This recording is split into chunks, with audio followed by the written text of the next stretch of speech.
Hi, everybody, and welcome to Trojan Talk. I'm Jay Turner with Barren County head football coach Jackson Arnett. We welcome you to our 8th week of the high school football season. And 2 weeks ago, the Trojans took on the number 3 team in the state in Class 4A. The Taylor County Cardinals were defeated by a score of 43-15. Last week, the Trojans were off for fall break, and this week we take on a new team on the schedule, the Clinton County Bulldogs. And, Coach, it was good to get a week off, kind of recharge our batteries a little bit as we head toward the final 3 games of the season.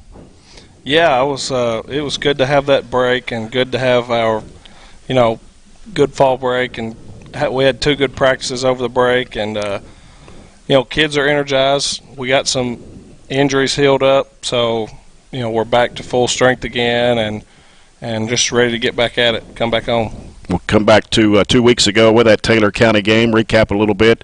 Cardinals were ranked 3rd in the state in Class 4A, and we were able to put together some pretty good drives there in that first couple of series, but we just couldn't score. Yeah, we played well on offense. We actually had our highest total offense output of the year. So, a lot of that came from 2 big plays, but still, it's a good defense. I coached with Coach Payne, their defense coordinator, while I was at Corbin, so we kind of knew what each other was going to do, and it was fun getting to go against him and have a little chess match. But they're pretty good. They're very good team, real big and real physical, very fast on both sides of the ball. Thought we had good play out of our receivers. We got to run the ball a little better, but they're tough to run against. And Zach, I thought, played well. Of course, Gavin Withrow was very sick, and he had a big game. Defense didn't play bad either. We just got to tackle a little better. But I was pleased with the effort. We gave effort. We didn't quit. So, it was a good team we played. And the score, honestly, we go in down, a score at half or 2 scores or whatever. 2 scores, yeah. We were close, and they scored right before halftime. So, with a minute to go, it was 14-7. Right. So, you look back, did a lot of things well, a lot of things we could have done better. And, you pretty much held them scoreless the first half till they scored that touchdown about 30 seconds left in the quarter. They went up 7-0, but, our defense did a pretty good job holding them for the most part in that game. Yeah, we did all right. We, like I said, they're pretty fast. They're a senior or a veteran, more veteran team, so, we knew we were going to get that coming in. They're pretty savvy, so. And you look at the stats on the graphic, we had 300 total yards. You mentioned that was the most we'd had in a game this year, 124 rushing, 176 passing. Taylor County had 522, and they had 345 on the ground and 177 passing. But, we had a bright spot there with 3:37 left in the half when Zach Johnson hooked up with Gavin Withrow on that 74-yard pass play, and then Nikens' kick tied the game at 7. And then that came after we had fumbled the ball. And here we are with a 7-7 ball game with 3 minutes to go in the half against a very good football team, probably the best team we'd played all year. Yeah, I mean, they're one of, if not the best teams we played. And as like I said, we did a good job of moving the ball. We're still trying to find ways to score against really good teams. And that was the thing. Good teams are hard to score on, and we've got to find ways to do that. And we've done better, I think, just more focus, more, it's week 7, so, week 6 then, so we just more focus, more attention to it, and, they'll come. And then we were able to score again, 5 minutes to go in the fourth quarter. Jamarcus Miley scored in a 64-yard pass play from Johnson, and then Karsten Chelson scored the 2-point conversion to make it 43-15, and that's the most points by a Taylor County opponent, other than their loss to Campbellsville. Yeah, well, they had 2-3 shutouts in a row. Yes. So we did a good job moving it. I thought we had a good game plan. So like I said, they're good. No excuse for us. We still, I think, we left a few touchdowns out there that times we could have scored. We get down in the red zone and you want to score. We tried a field goal. We maybe should have went for it, but we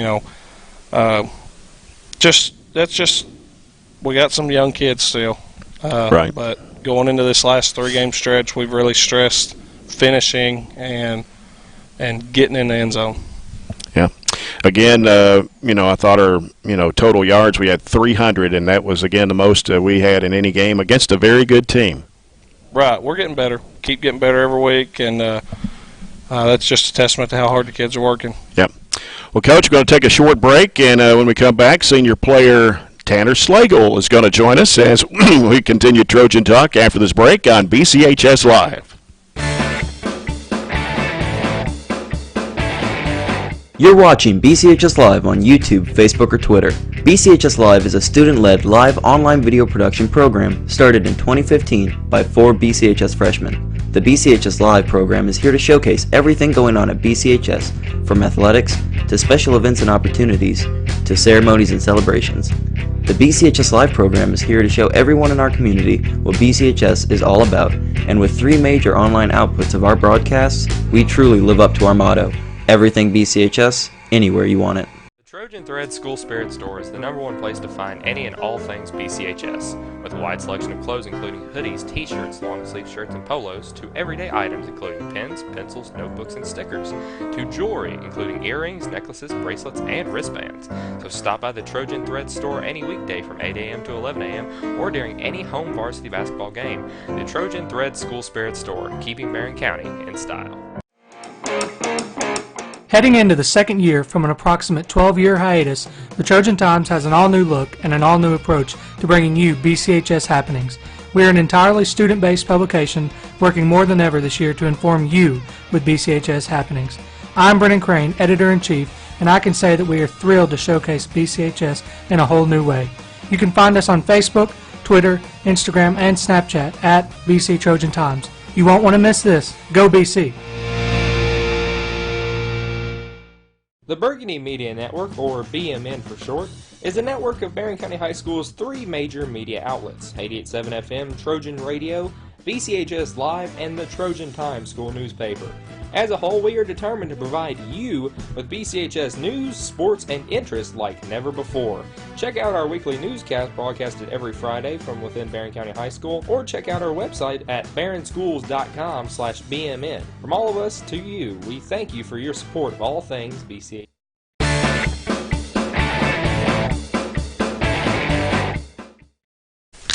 Back on Trojan Talk, and join us now is senior football player Tanner Slagle. And Tanner, welcome to Trojan Talk. Thanks for having me. Appreciate you having us, or being on the air with us tonight. Tanner's a 3-year starter for the Trojans, but has been on the varsity since his freshman year. Played in all 11 games his sophomore year, and all 11 games last season. And he's played mainly on defense and special teams. Currently 3rd in the number of tackles this season. And Tanner, what do you like best about playing on defense? I just love that I can make tackles and make plays. Are you comfortable playing the positions you have? Exactly what position, as far as what the people that are watching tell them exactly what positions you play? Well, I play DB and running back, and I'm a shorter guy, and I play DB.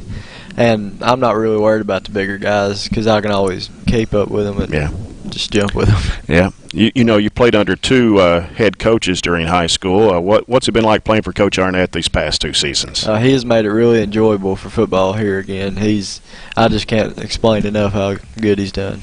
Of course, last year we didn't have any home games, and this year we have 7 home games with that new stadium and here in the new field. What's it been like? What's it been like to be able to play your senior year in front of the home fans? Oh, it's tremendous. Words cannot explain how this is. It's just beautiful. Not too many high school football players can say that they play on turf, but what's it been like playing on artificial turf? Did it take some adjustment for you? Yeah, it did at first, but after you learn just how to practice on it and play on it, it's pretty easy. I've watched you play the past 4 years with broadcasting the games on the radio, and how do you think you've improved as a player over the past 3 years? I think leadership. I've learned more leadership more than anything, and just how to bond with my teammates. What's been a memorable moment for you as an individual so far during your high school career? Probably scoring my first touchdown against Greenwood. We were off last week because of fall break, and it'll be 2 weeks tomorrow since we've played a game. How's practice gone this week? Great. I think we've had the best practice we've had all year this week. What gets you fired up for a game? just going out there and be able to hit somebody. Do you focus on anything before you go out to the field, or maybe something after school to get psyched up, get ready for the game? I kind of like to go in my locker and just have a clear thought and just sit there. We only got 3 games left on the schedule, no playoff game this year, of course. What's it going to take for us to win these final 3 games? We've got Clinton County tomorrow night. We've got Grayson County here for your final game, your senior season, and then we go on the road to Edmonson County. What's it going to take for us to win these final 3? Honestly, I think it's just basics, making tackles, catching balls, and holding on to the football, and I think we can win all 3. I think we got a good shot. Good luck to you tomorrow night against Clinton County. All right. Coach Arnett and I will discuss the Bulldogs when we return with more Trojan talk here on BCHS Live.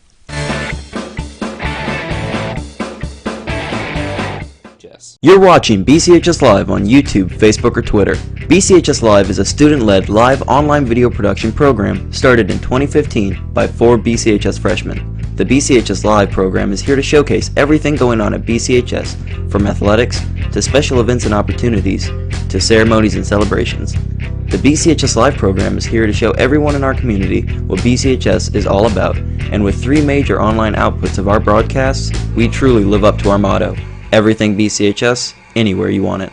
The Burgundy Media Network, or BMN for short, is a network of Barren County High School's 3 major media outlets: 88.7 FM, Trojan Radio, BCHS Live, and the Trojan Times school newspaper. As a whole, we are determined to provide you with BCHS news, sports, and interest like never before.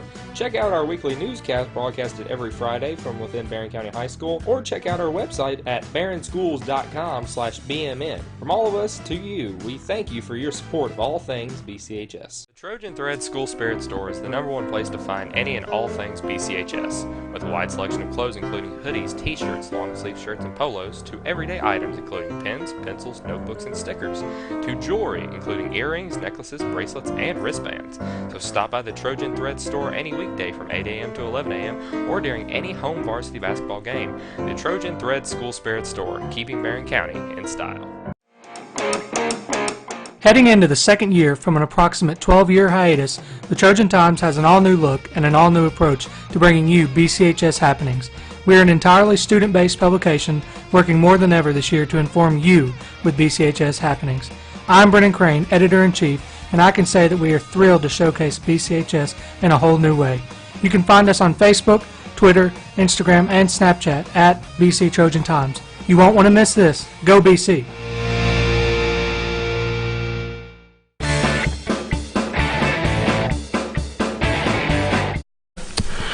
The Clinton County Bulldogs come to Trojan Field on Friday night. First time the Trojans and Bulldogs have met since sometime in the 70s, we understand. For several years, Clinton County did not field a football team. They restarted their program in 2006. Clinton County currently is 6-1 on the season this year. They average 42 points a game and give up 9.5. They beat Berea last week 38-0, and that's a team that's lost 41 straight. They have a 23-player roster with 8 seniors, and they have a pretty good quarterback in Noah Pruitt, 4-year starter, who's also their leading rusher. Coach, I'm sure you've seen him on film, and what do they like to run? They give it to Pruitt a lot. He's pretty good. He's very physical. They don't do much. They're pretty simple, and they're pretty good at what they do. They've got some real good players, and they've been together a long time. If I'm not mistaken, their defensive coordinator and head coach were the Little League coaches, and they've been the middle school coaches, and now so they've kind of stayed with them the whole way through, and they're a lot to be said about that. They've got several good players, but it all he runs the show, and offensively and defensively. Defensively they like to bring pressure a lot, and I don't know that they've seen a team that will do as much as we do offensively. As far as spreading the ball around and getting it out in space as much as we do, but. They'll be tough sledding inside. We'll have to figure something out there and try to keep them on their heels a little bit and keep them guessing. And so it'll be a good test for us. It's a good team coming. Good chance for us to get a good win. I know. I was looking at some of Pruitt's stats. Of course, he's the leading rusher too. and he had 209 yards, 2 touchdowns last week against Berea. He was 5 of 11 passing for 39 yards. And he has over twice as many rushing yards than passing yards in the season. He's got over 1,000 rushing, 15 TDs, 463 passing for 8 touchdowns. A 23-player roster. A lot of their guys go both ways, which you'd think would be a big advantage for us. Yeah, but like I said, it's week 7 or 8. They're gonna. It's not as hot now, so I don't think it'll be as much of a factor now. But that's still a good thing for us. We'll be fresh late in the game. They may not be. I'd like to make them run a little bit, make them do a lot, and they do what they do. And like I said, their one loss is to Lynn Camp, who's a good team. They're similar to us. They spread the ball out a little bit, and they don't have quite as many formations as we do, but they like to spread the ball out, and they do a lot like that. So that's a film we got to see a lot of, and they've got good players. I mean, they've just got some really good players, and they're all familiar with each other, and it's just going to be a really good test. We're going to have to be very physical. I like to think that we have the advantage speed-wise. I've had a chance to watch them play in person. They played on a Thursday night, I believe, and we went and watched them play, or maybe it was our bye week. I can't remember when it was, but I got a chance to go watch them play. When we played on Saturday, the night before the Ballard game, we went. Me and a couple coaches went and watched them. So we got a sense of what they do and how they do it and what they like to do. They were at home, so they were comfortable. So we've seen them in that environment. I don't know that they've played in an environment like they'll play in tomorrow. Right. But I'd say that they're a lot of seniors. They'll be prepared and they'll be all right. No, they got 8 seniors on their roster, and of course, about every one of them, I guess, majority of them play both ways. But their schedule doesn't seem like it's been as strong as what ours has been. Well, you're not going to find a lot of schedules as tough as ours. I mean, to be honest, we play a lot of good teams, and so, but yeah, I mean. They play a lot of 1A teams. Nothing against that. That's just where they play, and a lot of teams with a lot of guys that go both ways. But it's a good football team. Make no mistake about it. We're going to have to really come to play. They probably feel like they should win the game. They're 6-1, and they're looking at us thinking, this, that, or the other. But our kids are confident too. I feel like we're prepared. So if we execute and just worry about, we've told the kids all week, don't worry about Clinton County. Worry about yourself. Do your job. If you do your job, it doesn't matter who you play or whatever, you'll be fine. Looks like their closest win, I know they had some lopsided wins, but their closest, Metcalfe County, 22-12. Yeah, that was the game we got to go watch, and Metcalfe struggled throwing the ball. Moved it on them. Metcalfe had a kid that's a running back, true running back. He was playing quarterback, and they did a lot of good things with him, and that was a good win for Clinton. Metcalfe's not a bad football team at all. They're always well prepared and organized and play good defense. So, but I was glad we got to see that game, to see what they would do with someone who would be physical back, and I feel like we can do that as well. Well, looking at their season stats, they average 354 yards a game. 272 on the ground, 82 passing, and again, Pruitt leads in both categories there. And he scored 15, as we said, on the ground, and 8 passing through the air. So he's actually their main cog, I guess, so to speak. Yeah, we're gonna have to stop him if we want to win. He's gonna get the ball the majority of the time, as he should, and it's just a deal where we got to tackle. It's another thing we got to tackle. We feel good about what we can do on offense, and I think we'll be all right. As long as we execute, I feel confident that we'll be fine. And speaking of tackles, of course, Tanner's third in tackling on the team, but Easton Frazier, notice he has 64 solo tackles and leads the state in Class 5A in solo tackles. I did not realize that. Yeah, it's on there. It's on there. I looked that up today. Is this a 2-game series with Clinton County? No, 1 game. Just a 1-game series, so we won't have to go to Clinton next year. Right. All right. What's the latest on our injury report? we've got a lot of guys back. We got I don't want to leave anybody off, but we got Ryan Shirley's back. He our long snapper, running back. We got Joe Bradshaw back. Carmelo's back. Eric McCarty, sophomore, he had a concussion in the JV game, so he won't be available. Other than that, just some nicks. You know, we got a lot back. Got a lot of guys back. Heard from Jericho today. He's not torn, just a sprain. Well, I don't know if he'll be able to play or not, but he, you know, is not going to have surgery, so that's good. I don't want to leave anybody out, but well, you've had a lot of several banged up. Other than that, everything's still. Other than the guys who are out for the year, most everybody's back. You know, ready to go. That's good.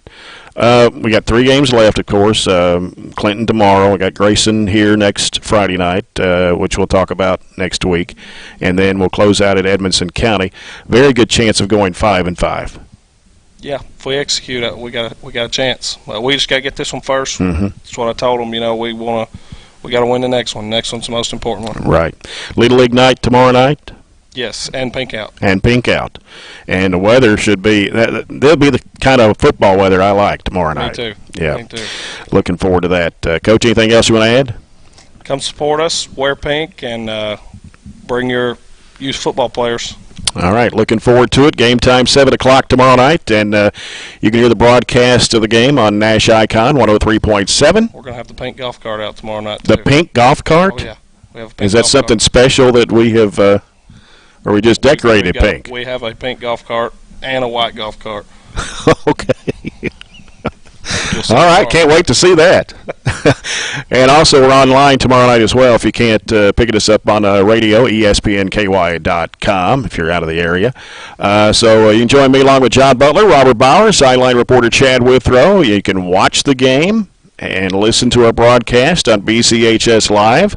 Also on EPB Channel 19, SCRTC Channel 97. That's Trojan Talk for this week. Thanks to Tanner Slagle for being with us on the program tonight. And now for Coach Jackson Arnett and the entire BCHS Live video team, I'm Jay Turner. Thanks for watching.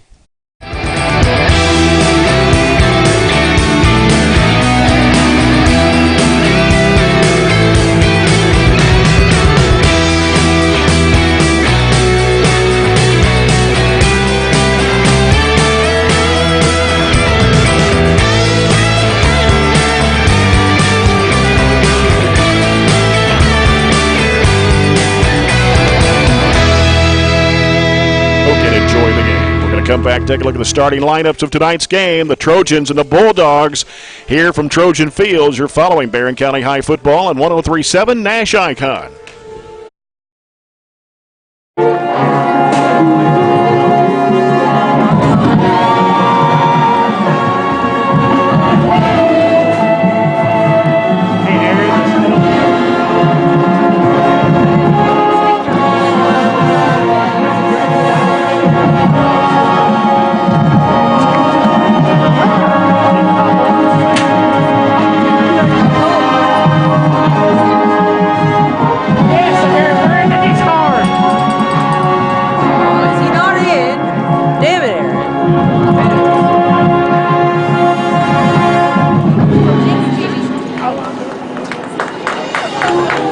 Yeah, we got the trash bag on the tunnel, and so hope it looks good in action. Okay.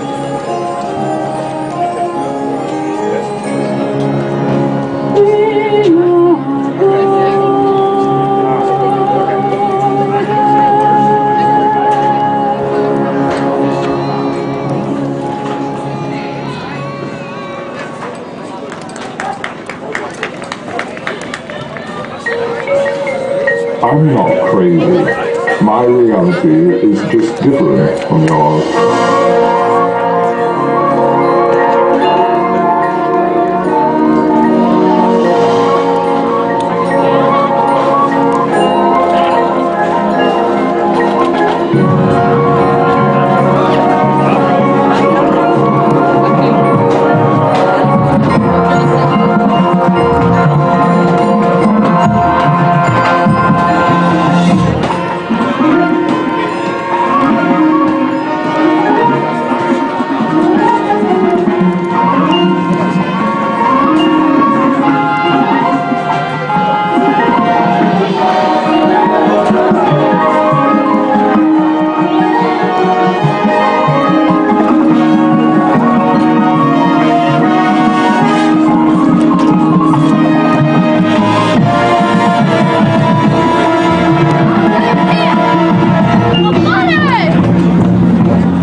155 at a junior, and Camrick Wright, 5'10", 160, a junior.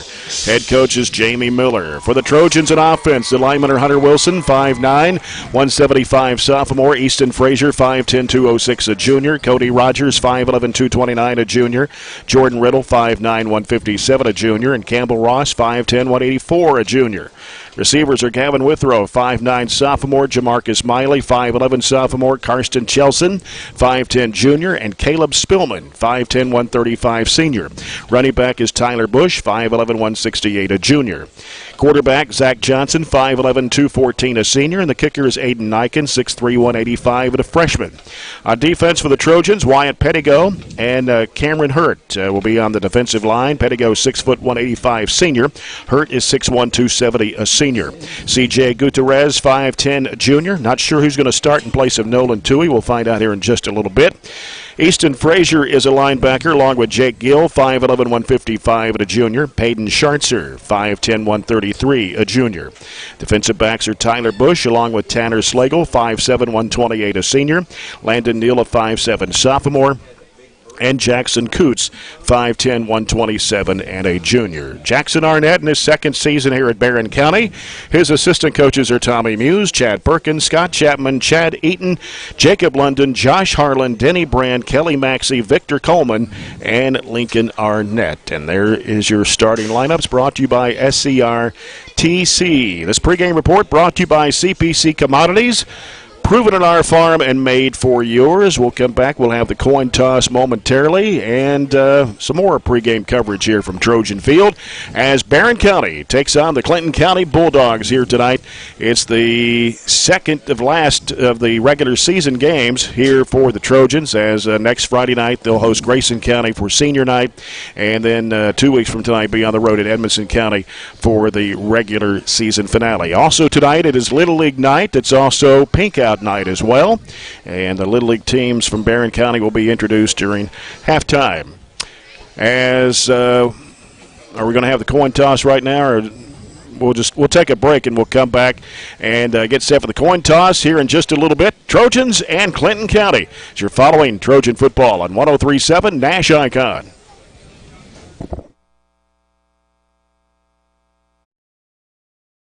You're watching BCHS Live on YouTube, Facebook, or Twitter.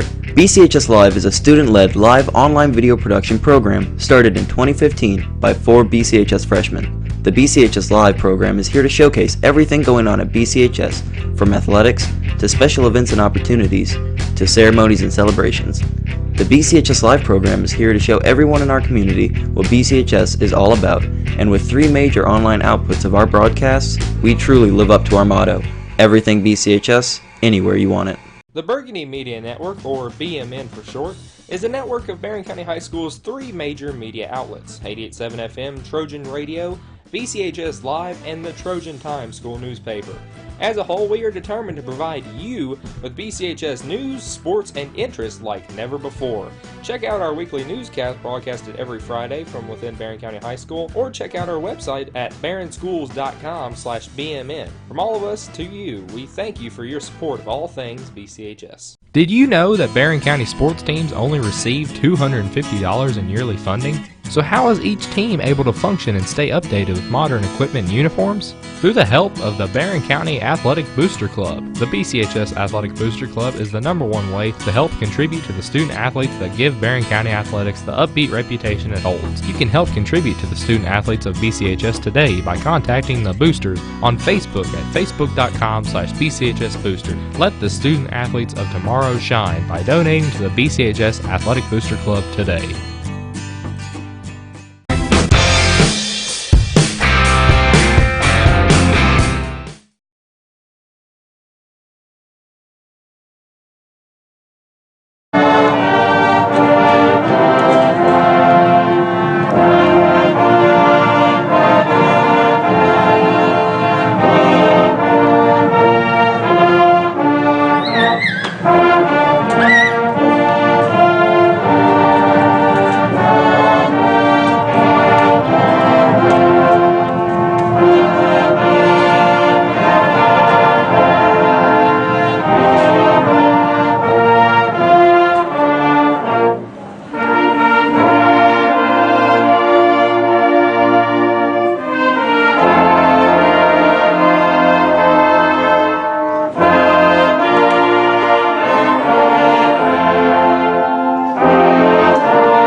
Hey Aaron, I won't be able to move so fast, like laterally, because of the tape on the edge of the camera.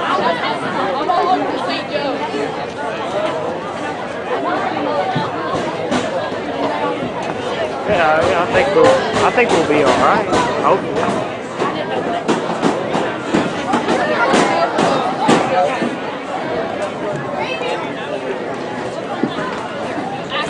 Okay. All right. Well, hopefully it won't be. It looks like freaking snow out here. Yeah, it looks like snow. Get back. All right, here we go. We're about to start.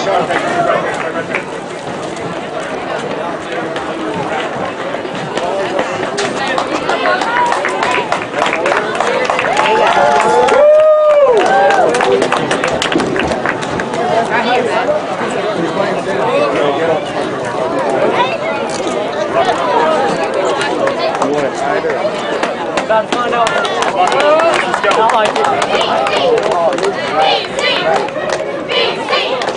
Linesman is Sean Sherwood.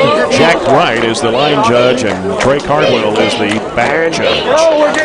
As we get set for the Farmers RACC, Jackie Browning Memorial Opening Kickoff and our first quarter of action, sponsored by Citizens First Bank. Come grow with us.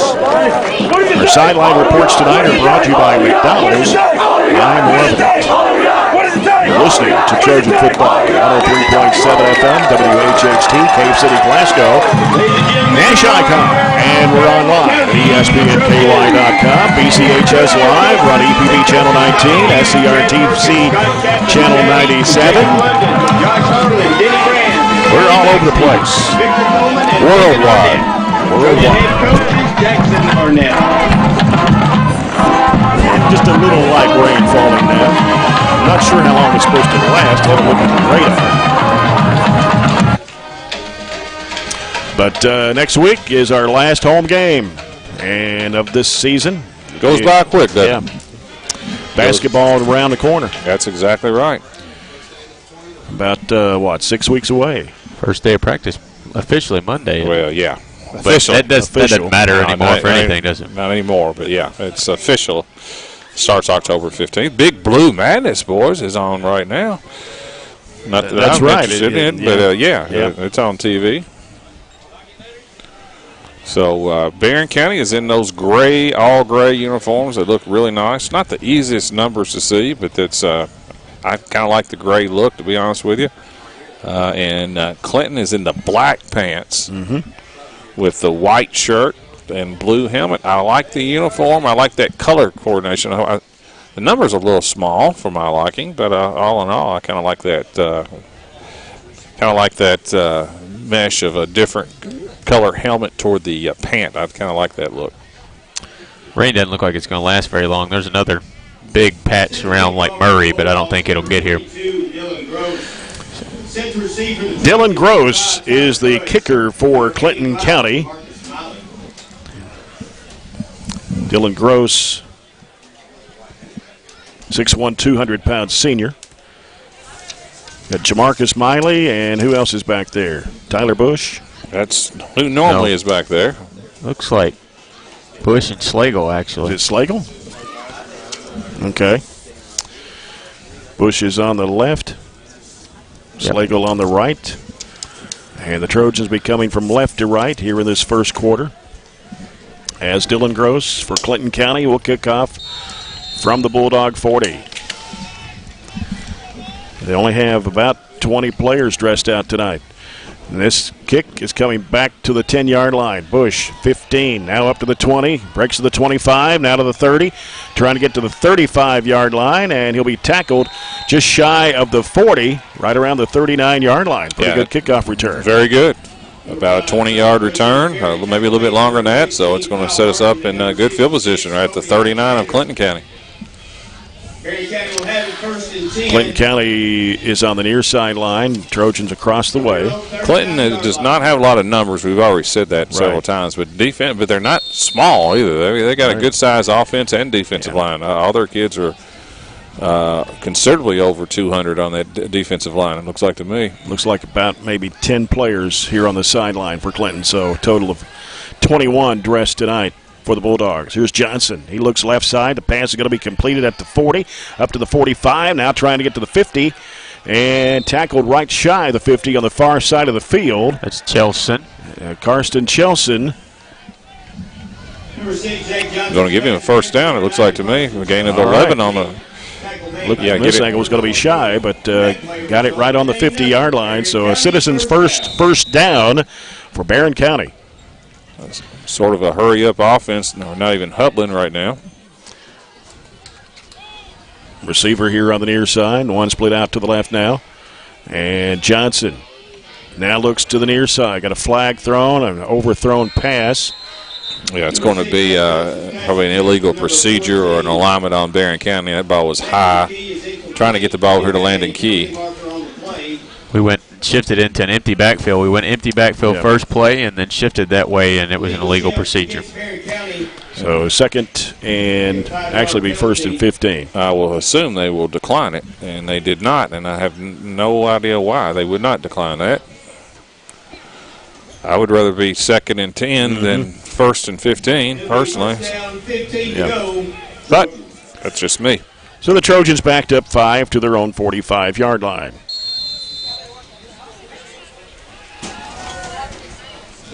Sometimes when you have an off week, one of the things that you can do is, as a coach, is evaluate your team, look at some film, and scout your own team. And wouldn't be surprised to see some new plays and some new wrinkles, when you have a little off time to come up with some new things. Got Jamarcus Miley, the wide receiver spot on the near side. Man comes in motion to the near side. And Spillman coming around to the 50-yard line. Ooh, boy, there's 2 flags thrown. Yeah, it's an illegal block on a couple of our, looks like our receivers trying to block for Spillman. That's, as far as I know, that is Spillman's first carry of the year. And that's going to be an illegal block below the waist on the Trojans. So, they can either take second and probably 13 or 14, or they're going to move it back to first and maybe 25. Those 10-yard penalties are maybe a little harder to decline. That's what they'll accept. How about 15? You forgot this is high school. We do in high school the most punishing thing you could punish somebody for. That's a 15-yard penalty, so now it's first and about 300. Yeah, back to the 30-yard line. Oddly, they have one-on-one coverage with all of our receivers. There is no deep safety, which is Johnson throws over the left side. It's complete. Good defense. Not much there. Looked like Bush. Actually a loss. Yeah, it was a little quick, almost screen, bubble screen to Tyler Bush, and we're going backwards. That's a loss of 2. The new formation, we had 4 guys over there in kind of a bunch and threw it to Tyler, the back guy. Nobody blocked, and they made a good play. How about Bowling Green down 41-0? I don't know if they've ever been down 41-0 in the last 20 years. Here's Johnson, a little low snap, pitched it over the left side, and trying to run it up the far sideline. Tackle is going to be made right around the 30-yard line. Lucky to get rid of it there. Kind of a mishandled snap, pitched it over, maybe gain 1. 3rd and 32. I think I'll just throw this long to Jamarcus Miley. Because, as I said, they don't have a deep safety. And why they are close to our receivers, I have no clue. I believe I'd have my people at least 10, 15 yards back. We got 4 receivers here on the near side. They finally just backed up a little bit. Johnson rolling out right. A lot of pressure. Gets rid of the football downfield, and it's going to be broken up. Had double coverage on Jamarcus Miley. 4th down for the Trojans. Well, Clinton County was, I didn't know what to expect. It's kind of hard to tell just by looking at their stats and their scores over the last couple of years how, stout they are, how good they are. But that first possession on defense, they looked pretty good. Yeah, they sure did. They actually had a chance to pick that off, which would have been pretty close to a punt, but they ran into each other and dislodged the ball. Yeah, we'd be lucky to punt it and get a first down out of this one. It's 4th and 30. Johnson's back inside the 20-yard line to punt. And gets it away. Good punt. Yep. And he's going to take a good bounce and roll. Yeah, especially when the Clinton County guy was way too far down the field. That was number 5, I think, Chase Steins. I'd venture to say this is Clinton's probably first game on turf. And you have to – one of the things that you'll realize you have to catch punts because you'll get 10, 15 yards on most bounces. Yeah. 40. It was a 44-yard punt, and probably 14 of it was on the roll. Mm-hmm. Down to the 26-yard line. Clinton County will start their first drive of the game. With 2 receivers out to the right, 1 to the near side. And it is Pruitt, the quarterback, steps back. He rolls out right. Now he looks. He's going to throw a short pass. It's incomplete. That was intended for the receiver, Parker Talent. Yeah, well, trying to get to his tight end, and actually the tight end was open, and that was not a very good pass. Threw it behind him. Brings up 2nd down and 10 for Clinton County. 9:28 to play, first quarter. Clinton County's first drive of the game. Sends Steins out to the right. Receiver on the near side. And here is a pitch over to the right side. Get him some speed up the right and fumble. Let's see who's got it. Trojans got it. Believe so. They're pointing that way. And yep, Trojans got the fumble. I don't know who's coming up the bottom of the stack. Like Peyton Schartzer has it down on the bottom of the pile. Peyton Schartzer. And that was a big break because that was a pick of about 7 that time by Gross. Yeah. And coughed it up and couldn't really tell who made the hit. I think it was Tyler Bush. He just kind of flew in there and made enough contact with him. Didn't bring him down, but started the process and lost the football going down to the turf. And that was Peyton Schwartzer, number 4 on the recovery. So big break for the Trojans. Right. Take over at the Clinton 31. See if we can strike on this first play. Be good if we could. 3 receivers on the near side. And a whistle. Time called here for a moment. I'm not sure what it's all about. It's an official time.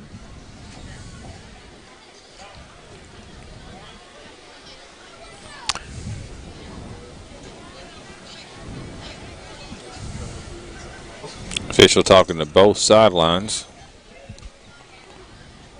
Well, the official's coming all the way over to the track on our side. Something about, I think we've got music over here in the student section or in the stands that he wants turned off. That might be my guess. Yeah, somebody was playing some country music over here, weren't they? Little boot scooting boogie. Chad, you didn't have any music going on down there, did you? That was me singing. No wonder he wanted it turned off then. All right. Trojans on the Clinton County 31. Zach Johnson. 3 receivers on the near side. He looks. He's going to pass. It's going to be completed. And it is Miley. Swung around, now breaks a couple of tacklers, but he's going to be brought down around the 34-yard line, so it's actually going to be a loss on the play of about 3. Really, really good pursuit by Clinton County. Of course, Jamarcus he tried to pick up more yards by going backwards, but there was really good pursuit, loss of 3. 2nd down, 13 at the Bulldog 34. We've got to get away from these negatives. Yeah. 2 negative plays and 2 big penalties. 2 receivers left, and Withrow getting set in the backfield. Here's Johnson. And he going to keep it. Breaks out to the near side. 25, 20, 15, 10. Inside the 10. Slides down to about the 7. They'll mark it on the 9. Nice run by Johnson. Yeah, gain of 24. That was he faked that to Gavin that time, going left, and then quarterback Johnson kept it and went back right. Really good decision that time on that fake to Gavin Withrow, and almost scored. So it'll be first and goal from the 9.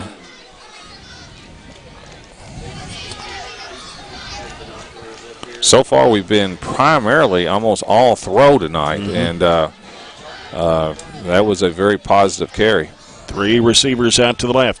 Johnson, the ball almost got away from him. Good gracious. He's going to be taken down big time for a loss, but they're going to spot it at the 18-yard line. Loss of 9. Man, that snap was high. It wasn't unreasonably high, but it was high, and that messed the whole play up. And big number 82 for Clinton County just came Parker in. Talent. And just put a big hurting at that time. So it's going to be second and goal from the 18 for Barren County. Last time we got the first down, we started going backwards really quick. 2 penalties, and we need to go back forwards, get another. Well, you can't get a first down just to score. Trips left. Johnson throws, pass, complete. And that is Miley. He dropped it, fumble. And let's see, Clinton County's got it back. Sure did. Yep. That was 82, or 22, sorry, 22 Dylan for Gross. them. Yep. Dylan Gross, who turned it over for them the last possession, just got the recovery back. And that was kind of I wouldn't say that was a hard hit that time on Jamarcus, but maybe the ball is a little bit slicker than it, it is raining and we're in the press box, but maybe the ball is a little bit slippier than it may appear. 2 turnovers. Yep. Not a good way to start the first quarter. We haven't even played 5 minutes yet. And Pruitt looks, and he's going to keep it. Running to the near side, up to the 20, 25, out of bounds around the 27 or 28. He is a big kid for a quarterback. I mean, he's not tall. He's 5'11", but he's every bit 220, 230. And that was just a flat quarterback sweep. So second down and 2, I believe it is, from the 27-yard line. We struggle bringing down backs of that size this year, and when your quarterback runs it, you just have an extra blocker, so it makes it even more difficult. Yeah, and I don't think Clinton's overly quick, but they do appear to be strong. And Pruitt, well, we're going to have a flag. Illegal procedure called against the Bulldogs. Sloppy game so far, both teams. Big penalties and turnovers in the first 5 minutes of the game. It's a 5-yard penalty. So it'll be 2nd and 7. Or actually about 2nd and 5, looks like. Backed up to the 22-yard line. And about 5 to go, Bulldogs. 2 receivers out to the right and 1 to the near side. As Noah Pruitt. Long count. Takes a snap, rolling out right, looking, going to throw. It is going to be complete. Down to the 40, 45, up to the 50, 45, 40 on the far side of the field. That is Steins. There's a penalty down. Wow. I mean, Tyler Bush went for the interception and undercut it and thought he had the interception and just didn't get it. And if he got the interception, who knows what had happened. But that turned that into about a 30-yard gain. How about 22 and what is that, Robert? 28. It's close to 40, isn't it? Yeah, I was trying to go back and see where it started. Started at the 22. It's at the Trojan 38. Talent in motion coming left. 44. And here is Pruitt running to the left side. Got some blocking, and he'll go down around the 30, maybe the 29. Yeah, same play as they ran a couple plays ago. It's just a quarterback sweep. It was Tanner Slagle that made the tackle. Another gain of 9 on the play. It's going to be 2nd down and 1. A little bit of over 6 minutes left to go here in the first quarter, with Clinton County on the Barren County 29-yard line. And Noah Pruitt. He's got 4 seconds to get the Gonna have play to off. hurry. Gets it away and hands it off. And a gain of about 1, maybe 2 on the play. That's all he needed. It's Dylan Gross on the carry. Needed 1, gained 2. That play resulted in a Bulldog first down. So they get the first down with the ball at the Barren 27.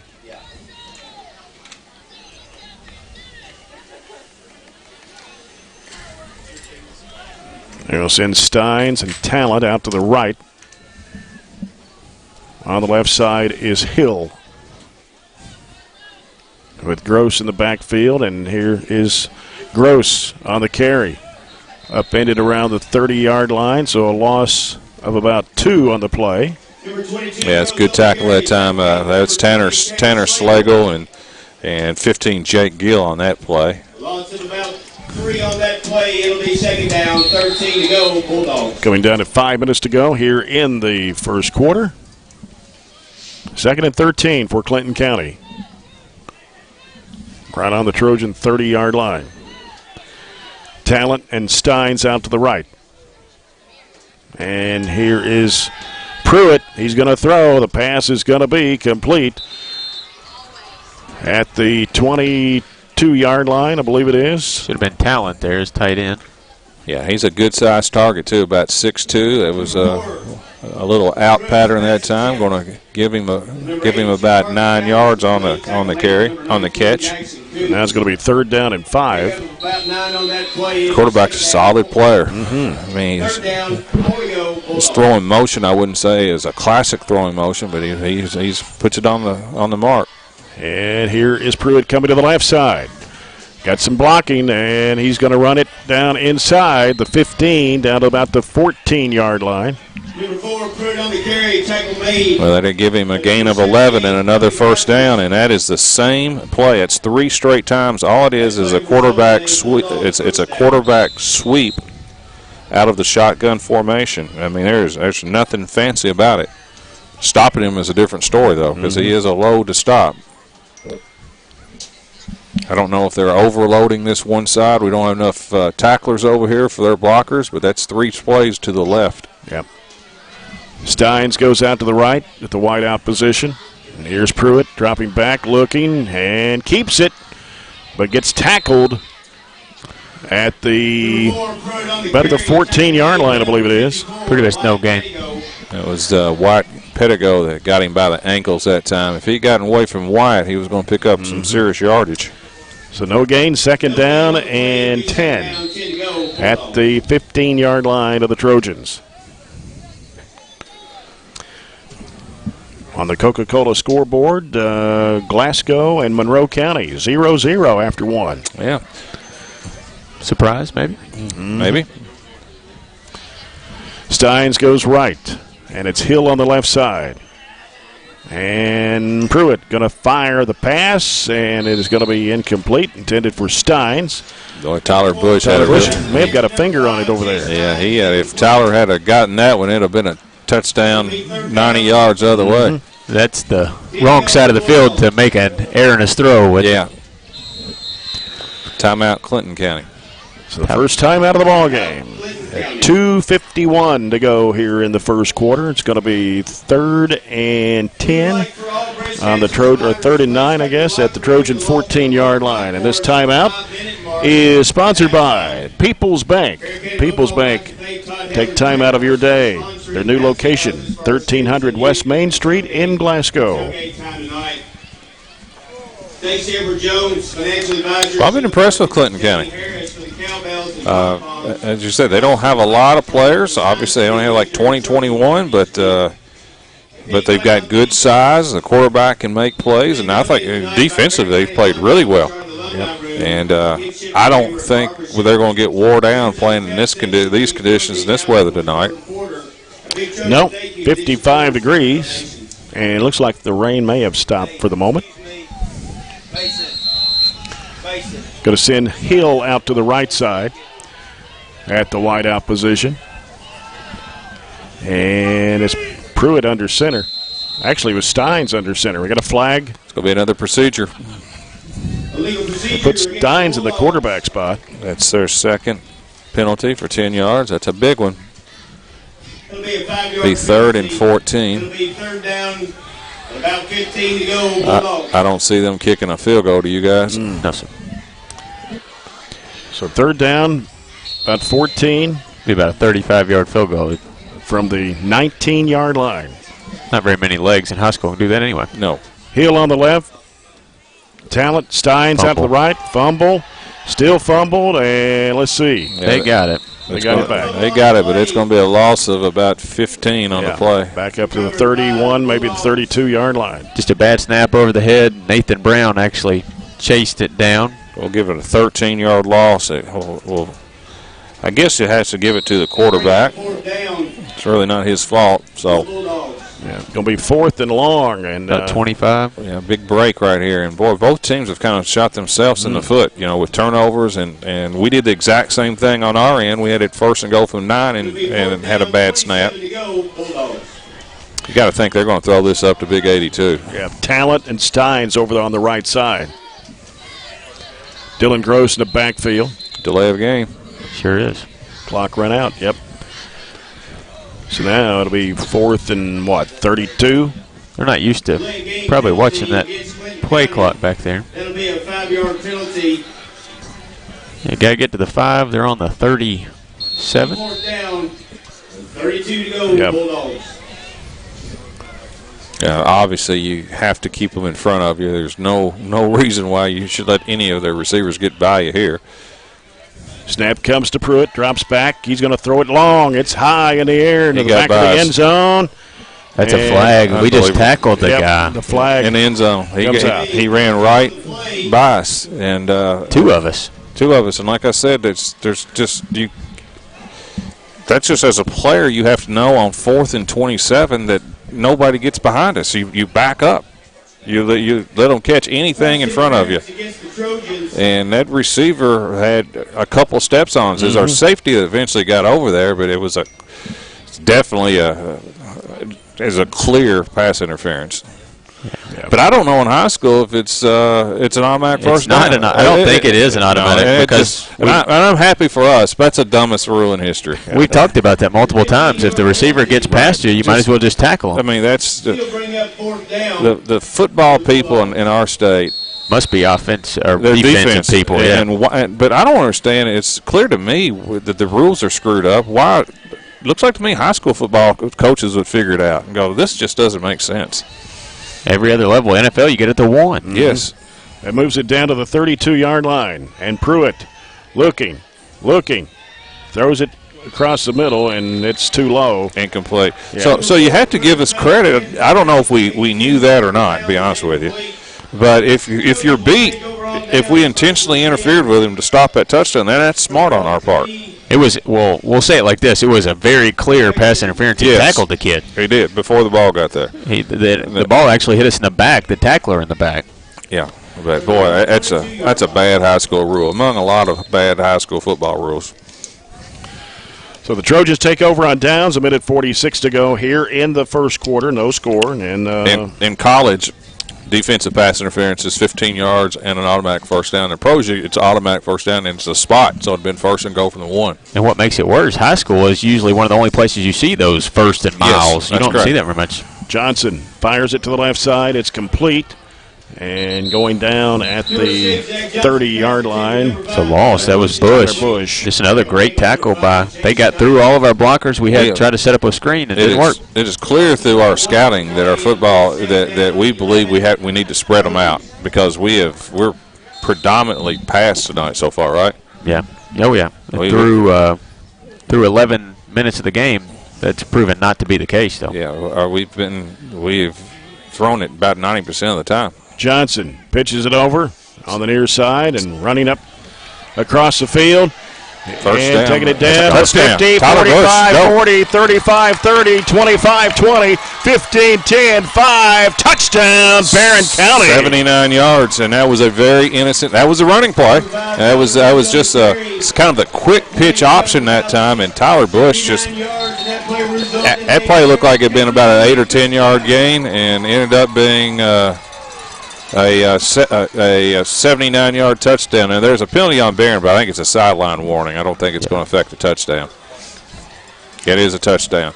But Tyler just he really went pretty much untouched. He's kind of weaved his way in and out, and then once he got to, he's proven this year, once he gets to the last line of defense, he's not going to be caught. He didn't rush the play. He really let the guys get in front of him, got behind them, got blocks, and Tyler Speed did the rest. Aiden Niken to attempt the extra point.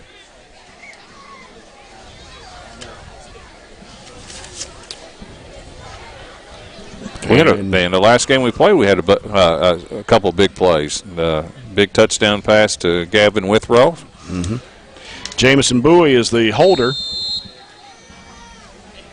Snap, it's down, the kick is up, and it is good. Now, it's been kind of a change of pace this year. In the past, we've struggled to get big plays. Mm-hmm. But we've had several big plays with Jamarcus Miley over the top, and Gavin Withrow, and Tyler Bush has made some big plays. And like I said, for the last, it seems like 8 to 10 years, our scores have generally been on long drives. We did not have the speed to get past people.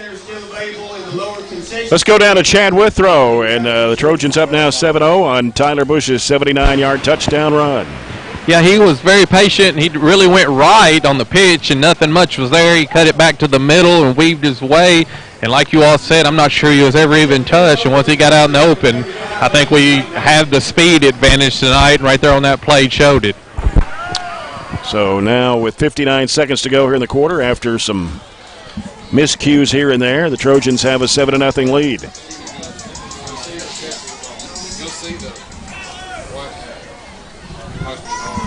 Sits to receive for the Bulldogs, number 11, Ryan Hill. Ryan Hill is back for Clinton County at the 15-yard line. Aiden Niken will kick off from the Trojan 40.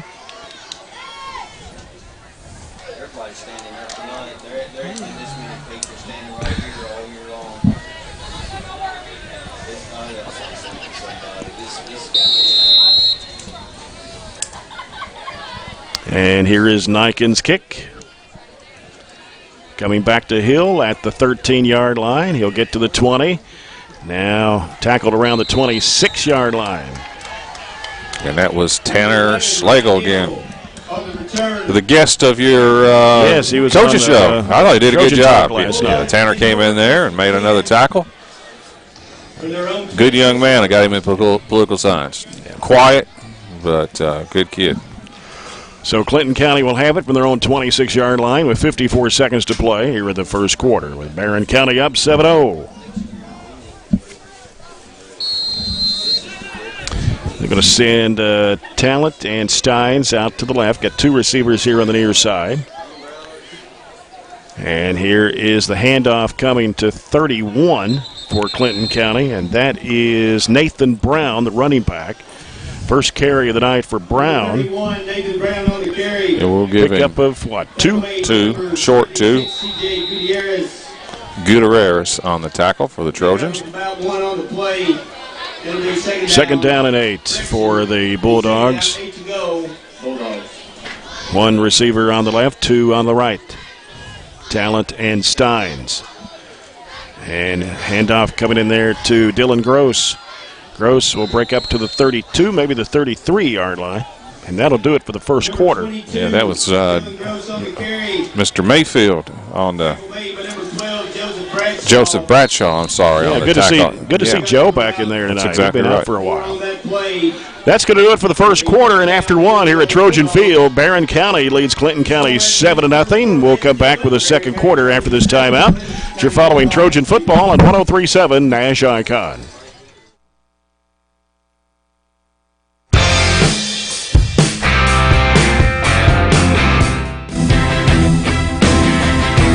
Trojan Thread School Spirit Store is the #1 place to find any and all things BCHS, with a wide selection of clothes including hoodies, t-shirts, long-sleeve shirts, and polos, to everyday items including pens, pencils, notebooks, and stickers, to jewelry including earrings, necklaces, bracelets, and wristbands. So stop by the Trojan Thread Store any weekday from 8 a.m. to 11 a.m. or during any home varsity basketball game. The Trojan Thread School Spirit Store, keeping Barren County in style. Heading into the second year from an approximate 12-year hiatus, the Trojan Times has an all-new look and an all-new approach to bringing you BCHS happenings. We are an entirely student-based publication working more than ever this year to inform you with BCHS happenings. I'm Brennan Crane, Editor-in-Chief, and I can say that we are thrilled to showcase BCHS in a whole new way. You can find us on Facebook, Twitter, Instagram, and Snapchat at BC Trojan Times. You won't want to miss this. Go BC! Hi, everybody. I'm Jay Turner, voice of the Barren County Trojans, and I'm excited to host the first season of Trojan Talk on BCHS Live. Trojan Talk is where I get the opportunity to sit down and talk with Barren County coaches and players. I hope you'll join us on Trojan Talk at 6 p.m. every Thursday night, right here on BCHS Live, online on YouTube, Facebook, and Twitter, as well as local cable channels EPB 19 and SCRTC 97.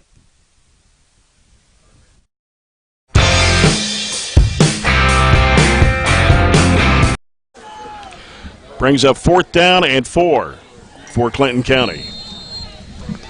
Elizabethtown leads LaRue County 21-6 at halftime. On the Coca-Cola scoreboard. Set to receive for the Trojans. Number 20, Tanner Slagle. And Tanner Slagle is back to receive. And it's going to go all the way down to about the 25-yard line. Yeah, that's one of those where they got about an extra 15, 16 yards on the roll right there. I think it was Neal. Was it Neal back there instead of Slagle? Okay. 28 and 20. They're hard to see sometimes with those uniforms.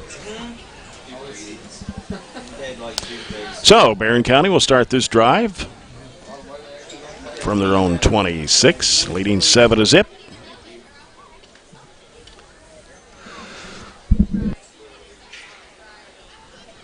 See Caleb Spillman, receiver here on the near side. It's easy to see Caleb. He's got pink socks on tonight. And we have Gavin Withrow at a wide receiver spot here on the left side. Jamarcus Miley out to the right. Tyler Bush in the backfield with Zach Johnson. Shotgun formation with Bush to the right of Johnson. And he's going to keep it. Bounces off to the right, and going to be a host of Bulldogs having to bring him down at the 31-yard line. Gain of 5. Yeah, that was a good first down play that time. Anytime you pick up 5 or 6 on first down, it makes these next 2 calls much easier. Now Landon Key, receiver here on the left side with Gavin Withrow. Jamarcus Miley out to the right. And Withrow's going to the right in motion, and the handoff coming to Bush right down the middle. And he'll take it, try to get the first down. I believe he did get it. He did. He got to the 38-yard or 37-yard line. I think we found something, and I think what we've found here late in the first quarter, now going into the second, is probably running the ball. It looks like to me our best tactic. Yeah. So a Citizens first down for the Trojans.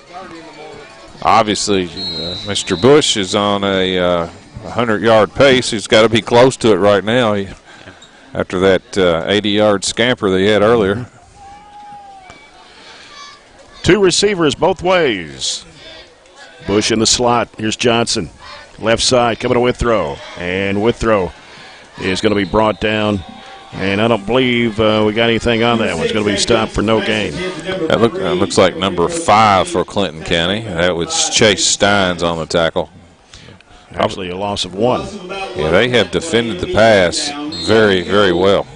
We got -1, -1, -3, -1. Through the air? Yes, sir. Now Miley has moved to the receiver on the left side with Gavin Withrow. 2 receivers out to the right. And Johnson rolling out right. The throw is completed. And taking it down the far sideline, and maybe got enough for the first down. It's out of bounds. That was Tyler Bush. And our bench is really awful excited over there. I think it was the move that Tyler Bush made, because he made a pretty good move to pick up that extra 4 or 5 yards that got us the first down. It's just a simple little crossing pattern that time to Tyler, and going to give him about 14 on the play. It's another Citizens first down for Barren County at their own 48. They spread it out again. And long count, but Johnson pulls Clinton County off sides. It's going to be their 4th penalty of the night for 20 yards, all obviously of the 5-yard variety. 3 procedures and an offside. That'll be a 5-yard penalty. It'll be first down, 5 to go. 1st and 5 for Barren. It moves it into Clinton County territory at their 47-yard line.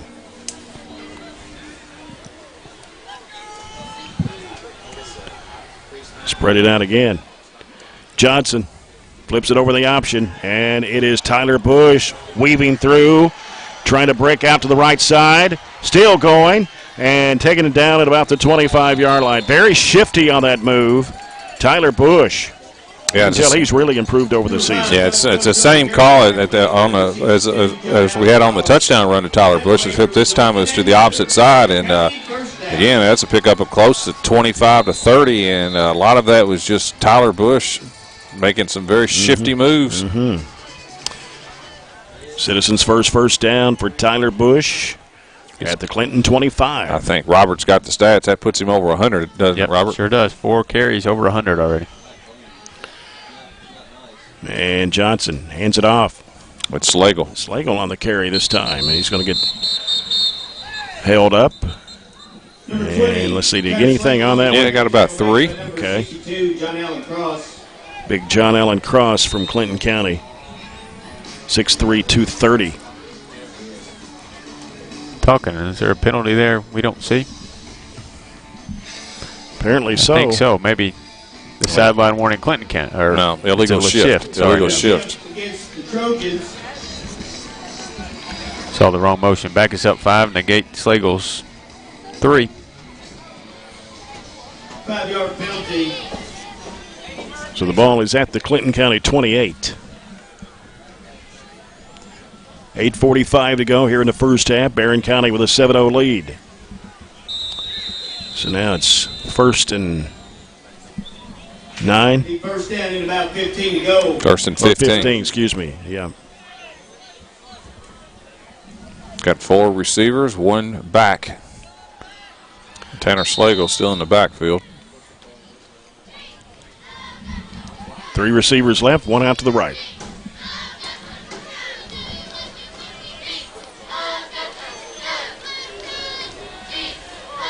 And the snap and the pitch over the left side. Ooh. Man. Oh, Slagle got slammed to the ground. There's a flag. We'll call it face mask. Yeah, that was the pitch that time that's been so successful. And that time, 82 for the Dogs. Parker Talent did a great job defending that. The only problem is it's going to get called for the face mask. I'm not sure that was actually a face mask. He saw it from behind, and watching the replay, he didn't twist his head around. Yep. Head referee was very, very adamant on his call.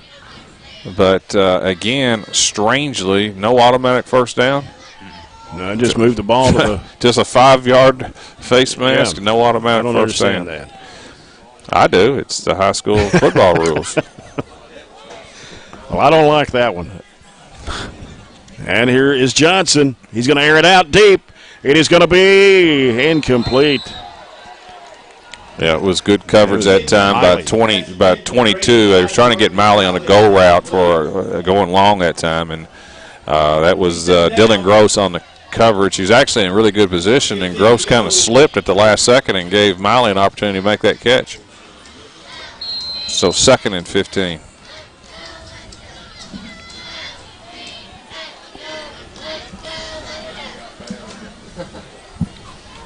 Taking a while to get this play called. Yep. Play clock down at 10. Johnson rolling out right. Looking. Throwing long once again. By fell down. Almost caught it sitting down. That was Tyler Bush, wide open too. That was a post battered, and he was by the Clinton County defenders by 3 or 4 yards, and he slipped. If he hadn't slipped, that was a touchdown. Yep. Ball was a little bit late and behind, and I don't know if that caused the slip or not because he kind of had to stop. But Tyler Bush looks like by far the fastest person on this field tonight.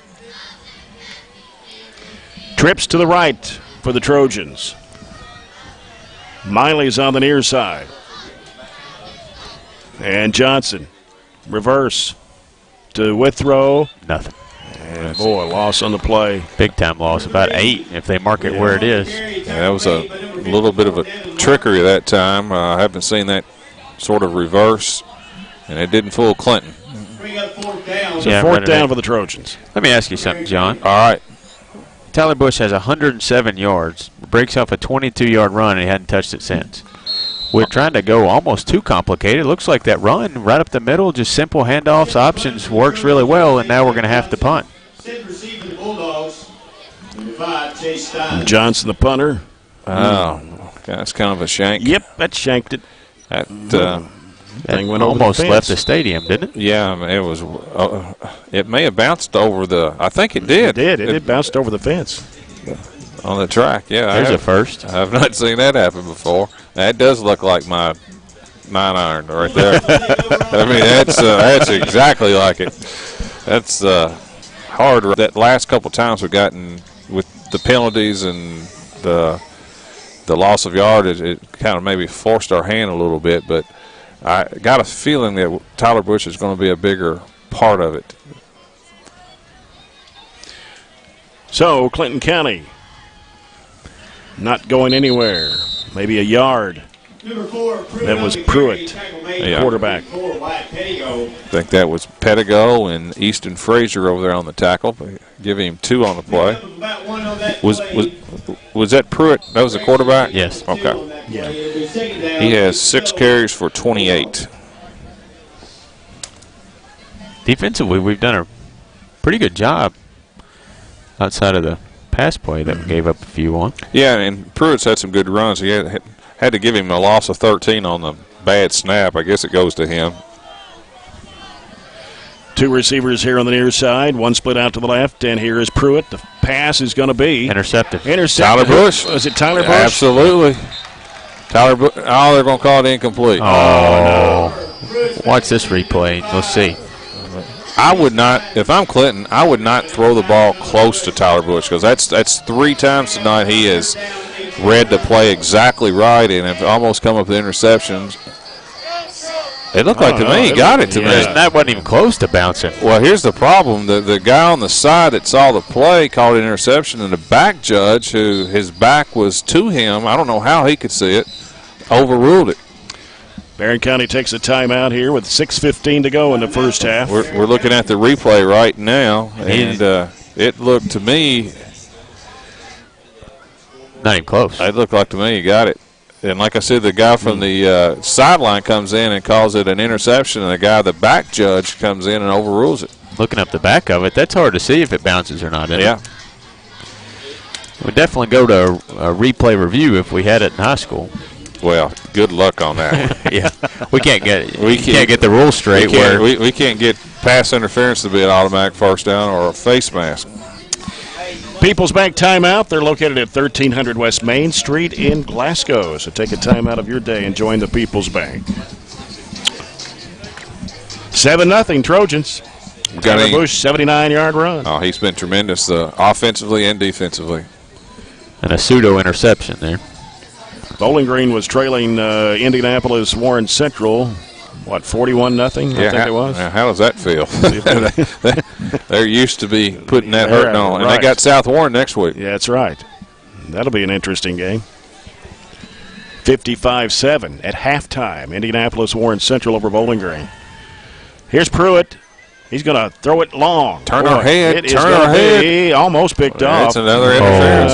That's a good call. You got to turn your head. It was intended for Ryan Hill. Yeah, badly underthrown. Well, because it was about a 50-yard pass, but our defensive back has got. Once you get 40 yards down the field in high school, you got to turn your head at least and see where the ball's coming. And he never turned his head, and that's going to be a pass interference. We're just lucky that we don't play by the pro rules because of 2 huge games. It'd be 2 monster games. This will be a first down because it is 15 yards. So it will give them a first down on a pass interference call. The problem with it, our back didn't even play into it because our safety over top was the one that really had the break on the ball and had coverage. All he had to do was kind of let him go with it, turn his head like you said, and that's 4th down, and they have to punt. Yeah, and I've agreed with both of these calls. I think they're right. This is a crew that throws a lot of flags, but haven't been much argument with a lot of them. No, I think those are obvious calls. One of the things, they'll give you more leeway in high school defensively. You can even make contact. I don't think that bothers them, but you have to see the ball. Yeah. 2 receivers here on the near side, Steins and Talent. And Pruitt being chased. Now gets away. Got some speed. 50, upended at the 48. And a laid flag. Yeah, it's going to be a targeting call against us. Easton Frazier made the initial tackle, and then somebody else came in late, and they're going to call, I believe, a personal foul. That's not on Easton. Easton made the tackle, but somebody else came in late afterwards, and you're going to have to add 15 more to it. We had kind of calmed down the penalty bug, and now a couple quick ones. We're watching it on replay right here. Yep, that's a good call. That's a good call. That's the play they're trying to take out of football. Yeah, unnecessary. When you come in with your head against a defensive player, and that's a play that at all levels of football, that's what they're trying to get rid of that play. That moves it down to the Trojan 33-yard line.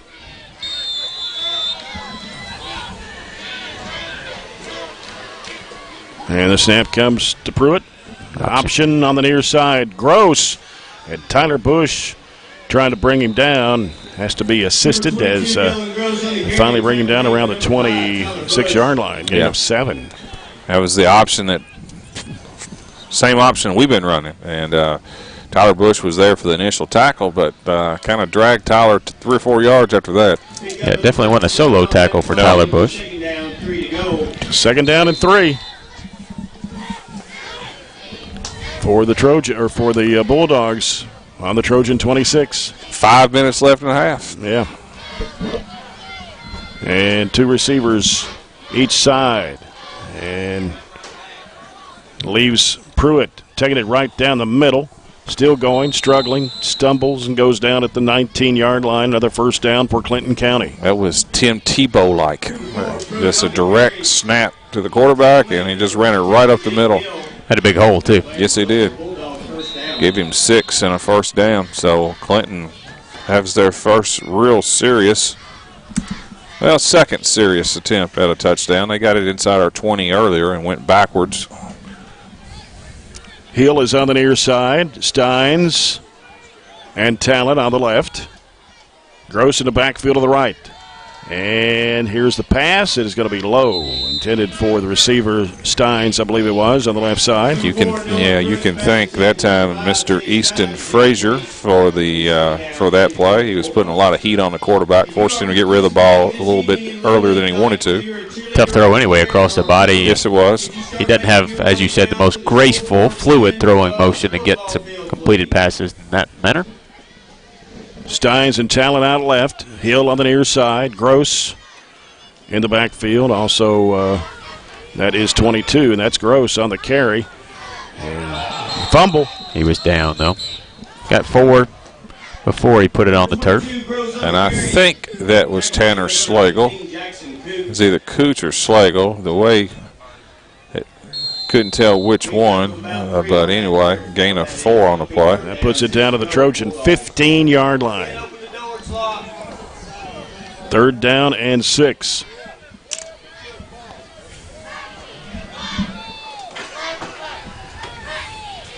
as Clinton County spreads it out here.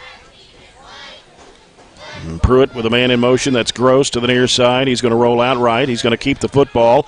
He's still going. And takes it inside to 5 to the 4-yard line. Wow.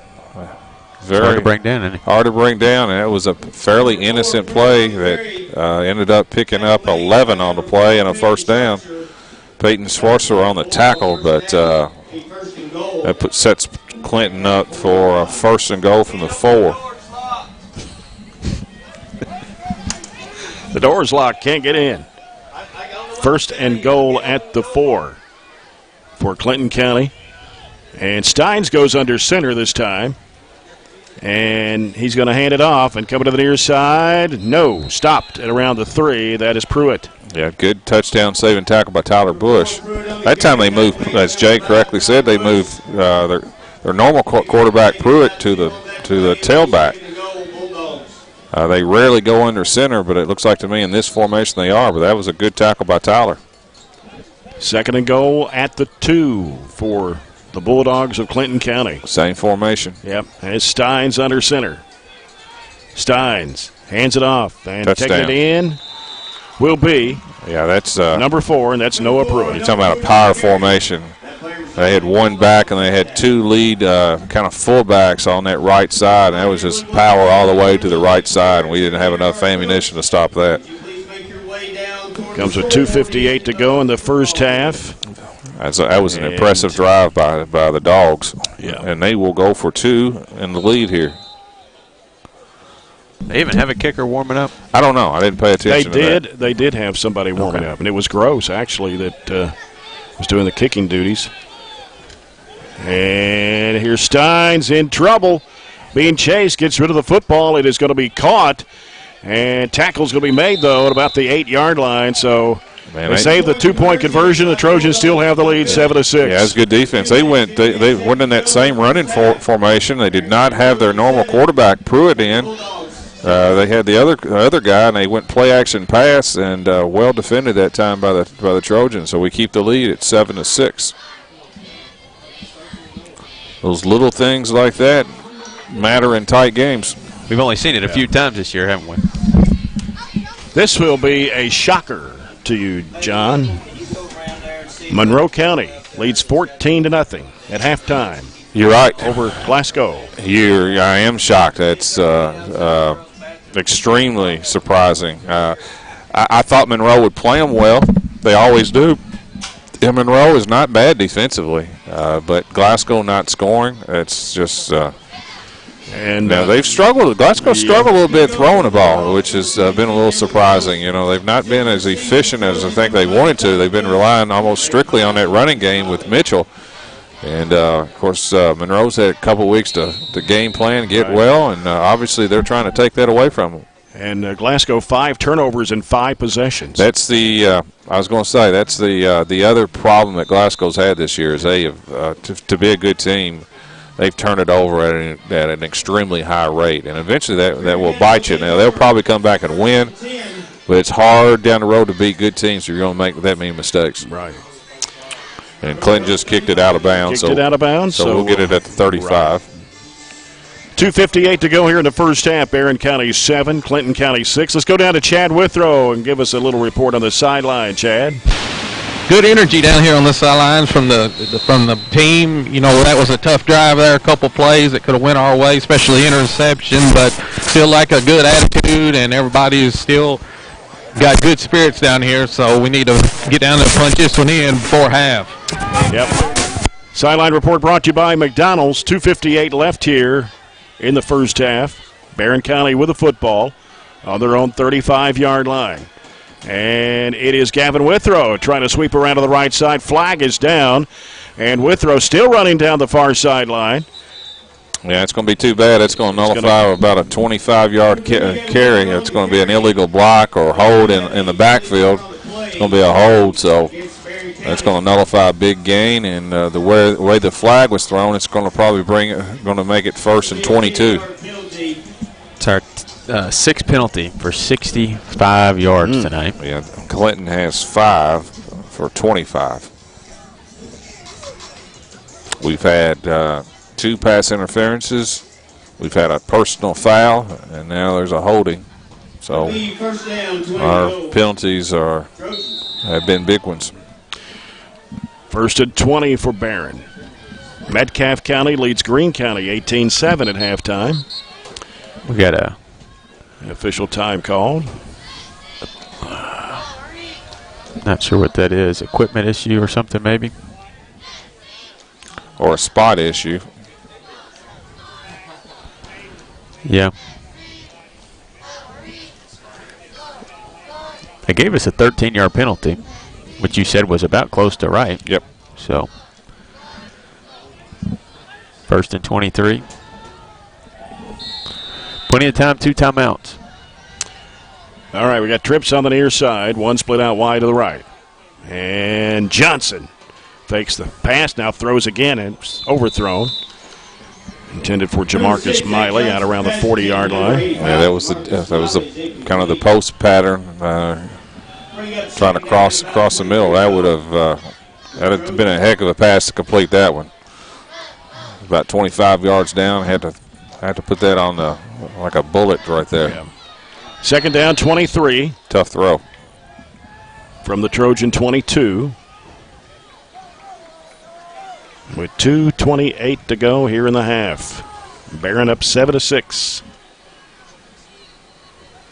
Play clock down at 10. 2 receivers, both sides. And Johnson hands it off. Tyler Bush taking it up to about the 28-yard line. Yeah, going to give him about 5 on the play. Bush on the carry, tackle made by number 12, Cameron Claiborne. Brings up third down. They'll bring up third down. And 18. Third and 18 as we come down to 2 minutes to play here in the first half. Another whistle. Reset the play clock. That's all that one was.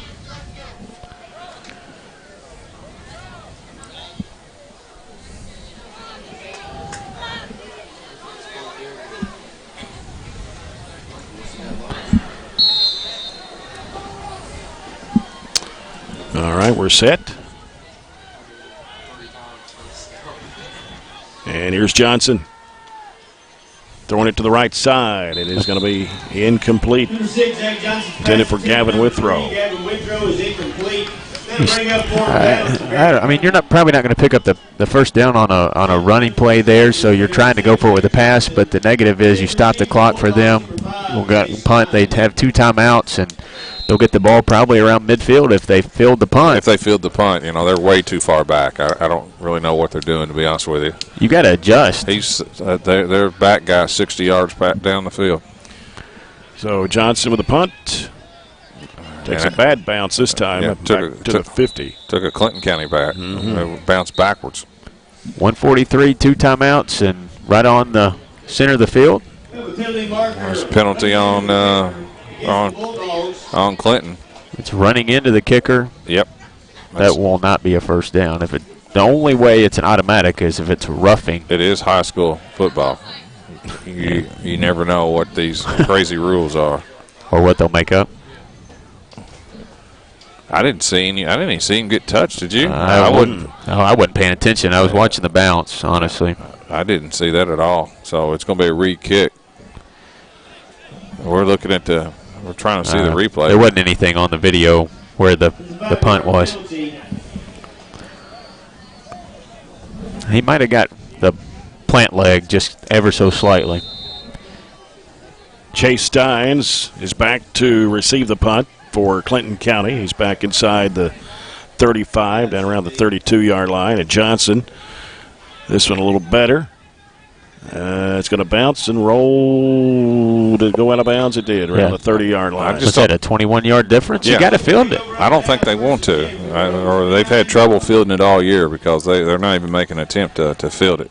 Well, it's every bit of a 10, sometimes 15, 20-yard difference. I know. That's exactly right. And that makes a huge difference in a situation where you got a minute and a half left in a team like Clinton County and what you do. Mm-hmm. So Clinton, we'll set the stage. 1:35 left in the first half. 7-6 Trojans, and Clinton does have 2 timeouts left.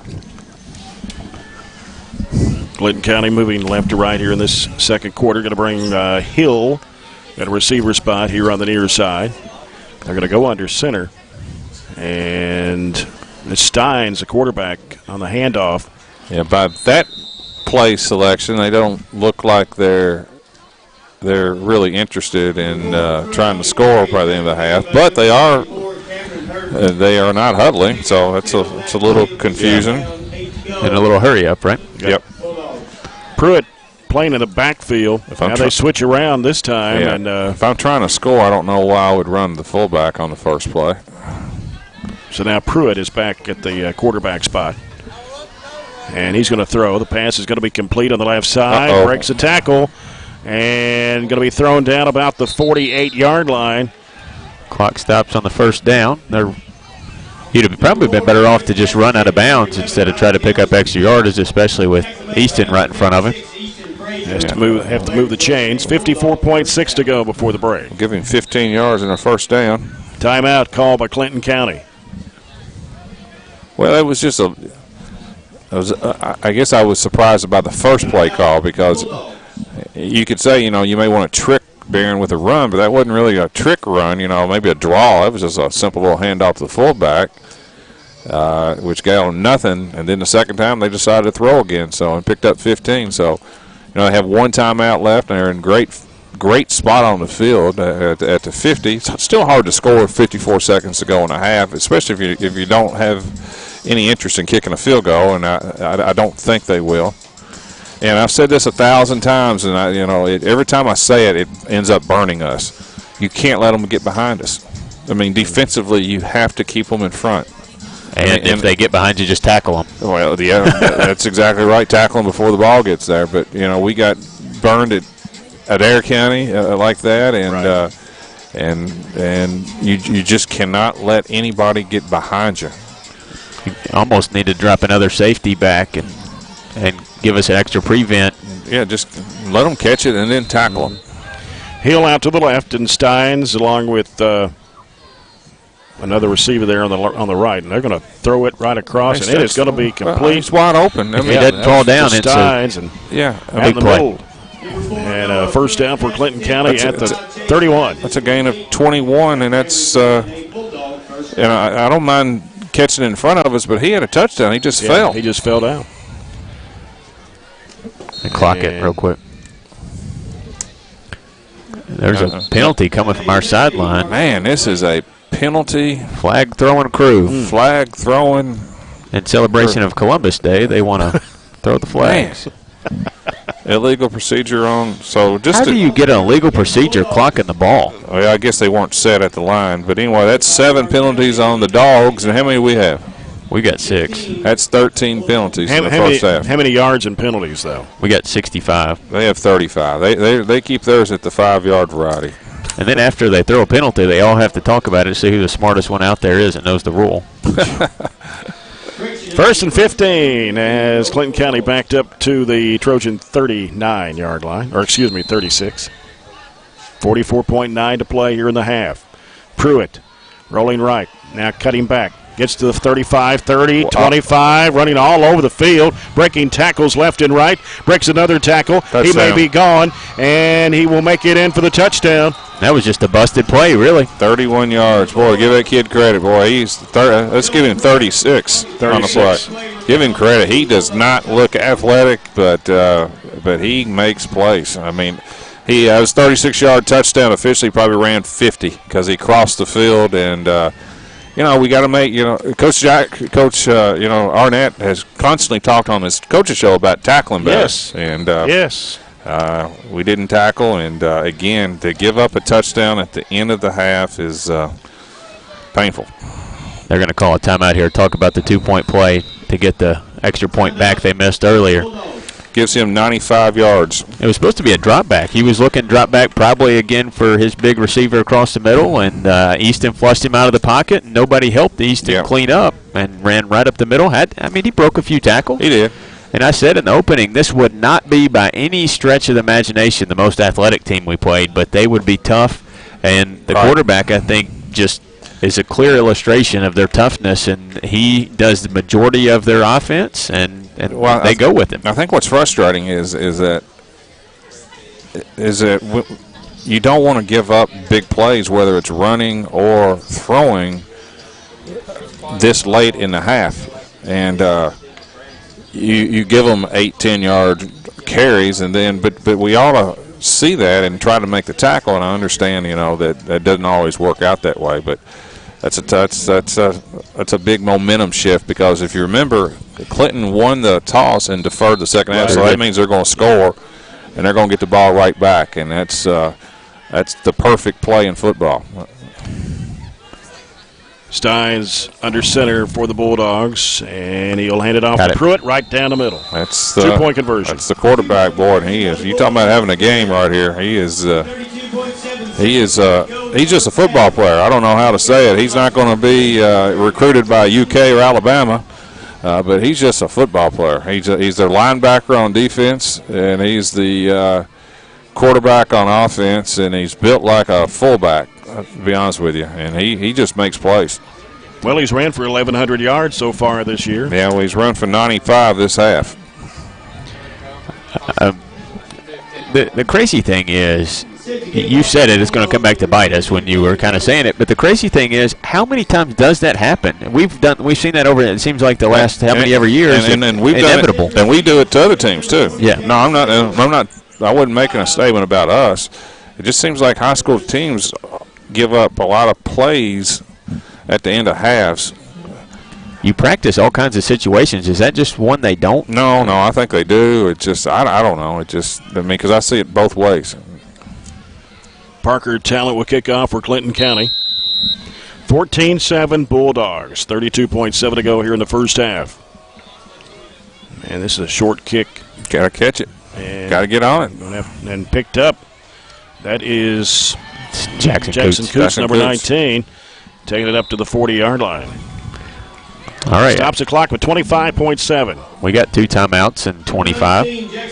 I'd say it every time. John, what do you do in this situation? Anything against throwing it? I got choked up on it. No. I don't see anything wrong with throwing it. and plus, we was watching our field goal kicker, Nike, warm-ups, and he was kicking them from 40 yards. Mm-hmm. Yeah, we gave him a shot, what was it, a couple weeks ago from 35. Yeah. We just kind of didn't get the snap back, ball down. I mean, why not? I mean, we're not playing for the playoffs. Yeah. Just have fun and go after it, right? Go for it. Yep. I don't have a problem with it. 2 timeouts. Let's go. Yep. They have adjusted a little bit and dropped a couple safeties back. They've got a lot of people back. It'd be hard to get by them. Johnson looking. Throws it across the middle. Dangerous pass is going to be intercepted. Getting to the 50. And that is Pruitt once again. 40, 35, 30, 25, 20, 15, 10, 5. And he made it in, or did he? Yeah, he sure did. They have signaled a touchdown. 60 yards. County. 60-yard interception. Well, that hurts, to say the least. I was going to say the only thing that could possibly go wrong would be an interception return. I didn't say that, but that's what I was thinking. But, I mean, that ball was thrown across the middle, deep across the middle, trying to get the ball across, make a big play, which is fine, but we got to make tackles. And what they did is they had 2 very deep safeties, and they dropped their defensive backs back too, so they were going to give us anything over the top. You'd almost have to go under and just make a play. Or throw it on the edge. Yeah, so, smart play by Clinton County. And they'll go for 2 once again. And here is the handoff coming to Pruitt. He's going to be taken down. Yeah, they've run that play 3 straight times, and we stopped at that time. Good job. That was the jumbo ginormous package. Same thing. Yeah. They just scored on their 2-point conversion. We've got to give Clinton credit, boy. I tell you what, they have finished this half strong, and as I mentioned, they're going to get the ball to start off the half. Well, they've scored 2 touchdowns in 21 seconds here late in the second quarter. 20-7, Clinton County. You're listening to Trojan Football here on 103.7 Nash Icon, WHHT FM, Cave City, Glasgow, and online at ESPNKY.com.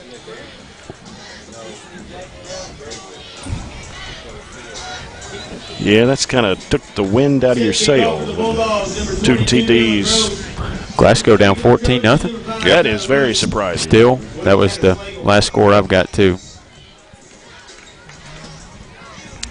Franklin at 42-7 over Warren Central. That's not a surprise. Nope. Metcalf leading Green 18-7 at half. I'd like to know the Allen County score. I got it. I'll give it to you in just a second. Here is Talent's kick, and it is deep. A good kick into the end zone. Wow. Into the end zone. Touch back to the 20 with 11.3 to go here in the first half. Allen County 14, Warren East 12 seconds before halftime. Trojans 11, first and 10. Stay tuned. Coming up, we'll have the halftime report brought to you by Coca-Cola. Bobby Steenburgen will join us here during the break. History on BC football. Man, he's seen a few football games here. So you can talk a little while about some history. Yeah. We are going to take the kneel and go to the house and regroup. And that will run out the clock here for the second quarter. Barren County going to trail here at halftime 20-7. And I'm not, is Chad down there with Coach Arnett? I can't see him right now. Guys, yeah, we're right here. Coach, tough way to end the half there. You're going to have to regroup. A lot of penalties even before that to come out the second half and get a victory. Yeah, we just got to weather the storm. We got to weather the storm. We've been better in the second half all year. Still feel like we're better. Bad call by me at the end. I thought we could execute a little better, but we just got to keep doing our thing on offense. We're moving the ball. They've called a couple back on us. We got to tackle better. All right, thanks, Coach.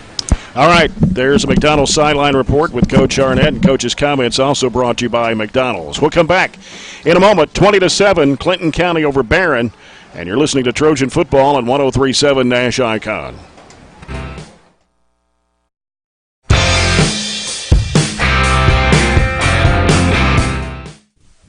You're watching BCHS Live on YouTube, Facebook, or Twitter. BCHS Live is a student-led live online video production program started in 2015 by 4 BCHS freshmen. The BCHS Live program is here to showcase everything going on at BCHS, from athletics to special events and opportunities to ceremonies and celebrations. The BCHS Live program is here to show everyone in our community what BCHS is all about, and with 3 major online outputs of our broadcasts, we truly live up to our motto: everything BCHS, anywhere you want it.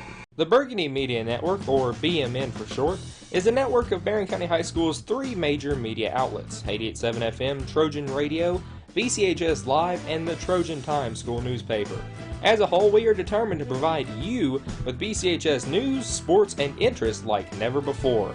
Check out our weekly newscast broadcasted every Friday from within Barren County High School, or check out our website at barrenschools.com/BMN. From all of us to you, we thank you for your support of all things BCHS. Did you know that Barren County sports teams only receive $250 in yearly funding? So how is each team able to function and stay updated with modern equipment and uniforms? Through the help of the Barren County Athletic Booster Club. The BCHS Athletic Booster Club is the #1 way to help contribute to the student athletes that give Barren County athletics the upbeat reputation it holds. You can help contribute to the student athletes of BCHS today by contacting the boosters on Facebook at facebook.com/BCHS Booster. Let the student athletes of tomorrow shine by donating to the BCHS Athletic Booster Club today.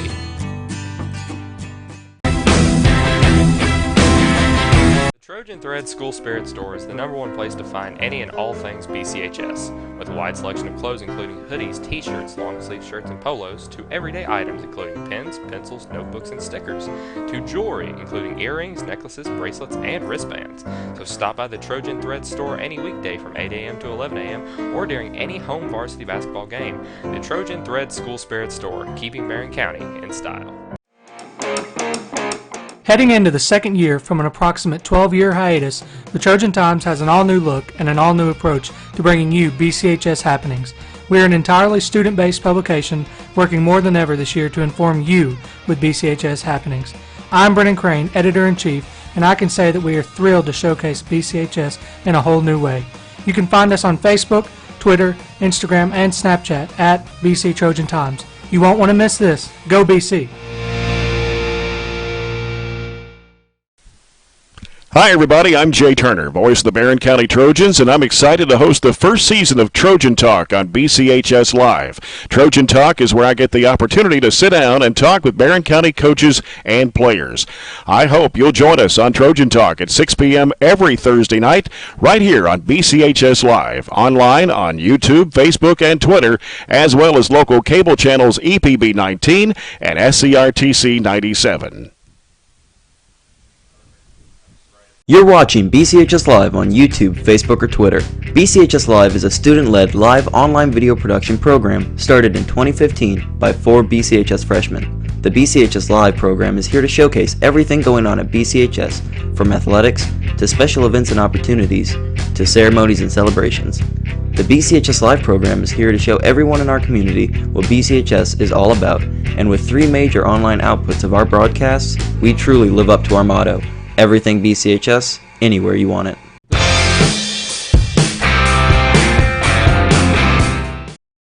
But we have played Clinton before, and it wasn't long after that Clinton basically disbanded their program before they brought it back. So a lot of schools like Clinton and Cumberland, and we played Cumberland, and then next year they disbanded their football program. At the time we were supposed to play them again. So a lot of things have developed over the many years, and your small schools really struggle to maintain a football program, and I can surely understand that. Yeah, Clinton County didn't bring their program back till 2006, and so it's only been 12 years since they've 12 years, and notice they've got like about maybe 19, 20 kids. Some of those are seniors, so I know a lot of people over at Clinton County, and they're a little bit concerned about the program going forward, and being able to get some young kids up, and it's just a struggle in football. It always has been in this area, and it continues to be that way as well.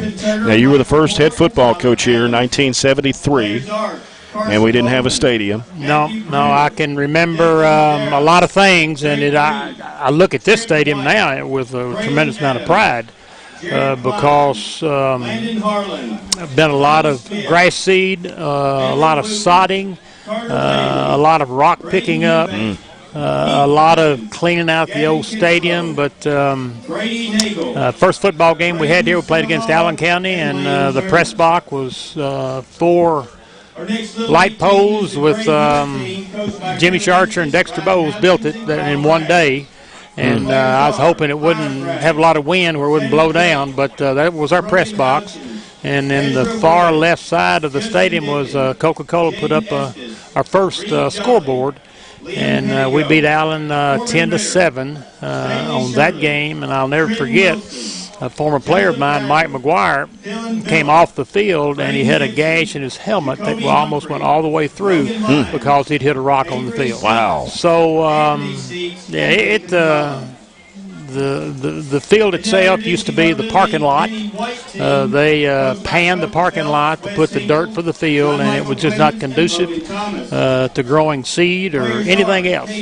But been a lot of good memories, a lot of good athletes, a lot of good times on that old grass field. And but this field is beautiful. I hope it'll rejuvenate our program a little bit and get a little more interest, and the kids deserve it, and to be quite honest with you, the fans deserve it as well. Yeah. How many years were you head football coach? I was 2, started a football program at Temple Hill, and when we consolidated, I came over here, and I was 3 years here. And then after that, Jerry Eubank came in. He was at East Hardin, and he took over for many years, and did a super job at great athletes, and we were really good during the 80s. Yeah, but 3 years and no field. Played at Metcalfe County. I always have a big spot in my heart for Metcalfe County because they opened up their arms and allowed us to come there. Played at practice over here to the right of the football field, and we dressed in the paint room and washed off in the creek. So a lot of good memories back then. It was hard, but you know what? It was fun. And, we haven't even talked about any basketball, but I know there wasn't a gym either when you coached, when you were the head girls basketball coach. Wasn't a gym at all. We practiced first at some of our centers, and then we went into the Armory.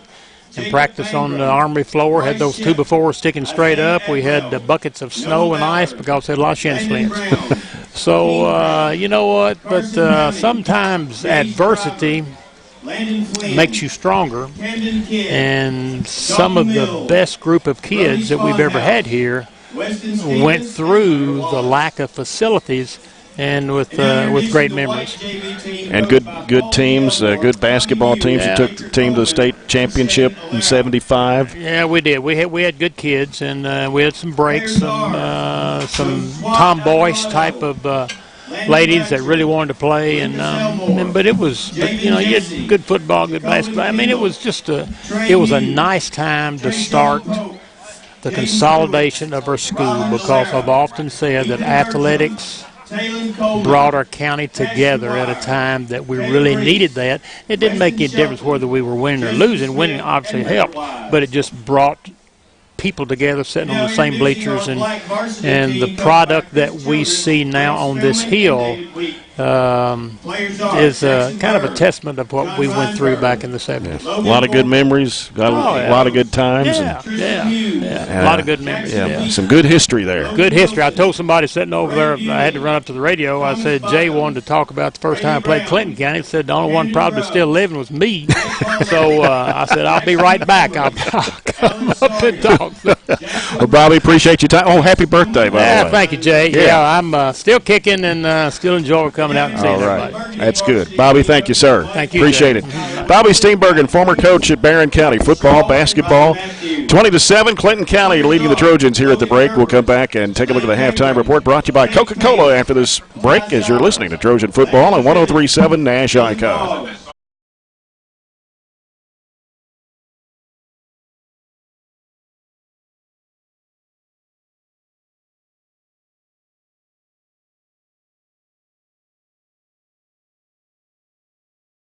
Landon Medley, Jake Shaw, and Brock Ship.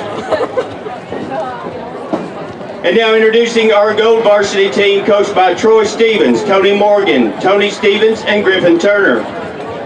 Players are Grayson Billingsley, Dylan Decker, Kalen Puckett, Jack Stevens, Trenton Turner, Grayson Adney, Tay Barlow, Max Bennett, Kalen Burks, Caden Marth, Blaine Mooneyhan, Matt Morgan, Preston Pace, Xander Simpson, Dakota Thigpen, and Kane Thigpen.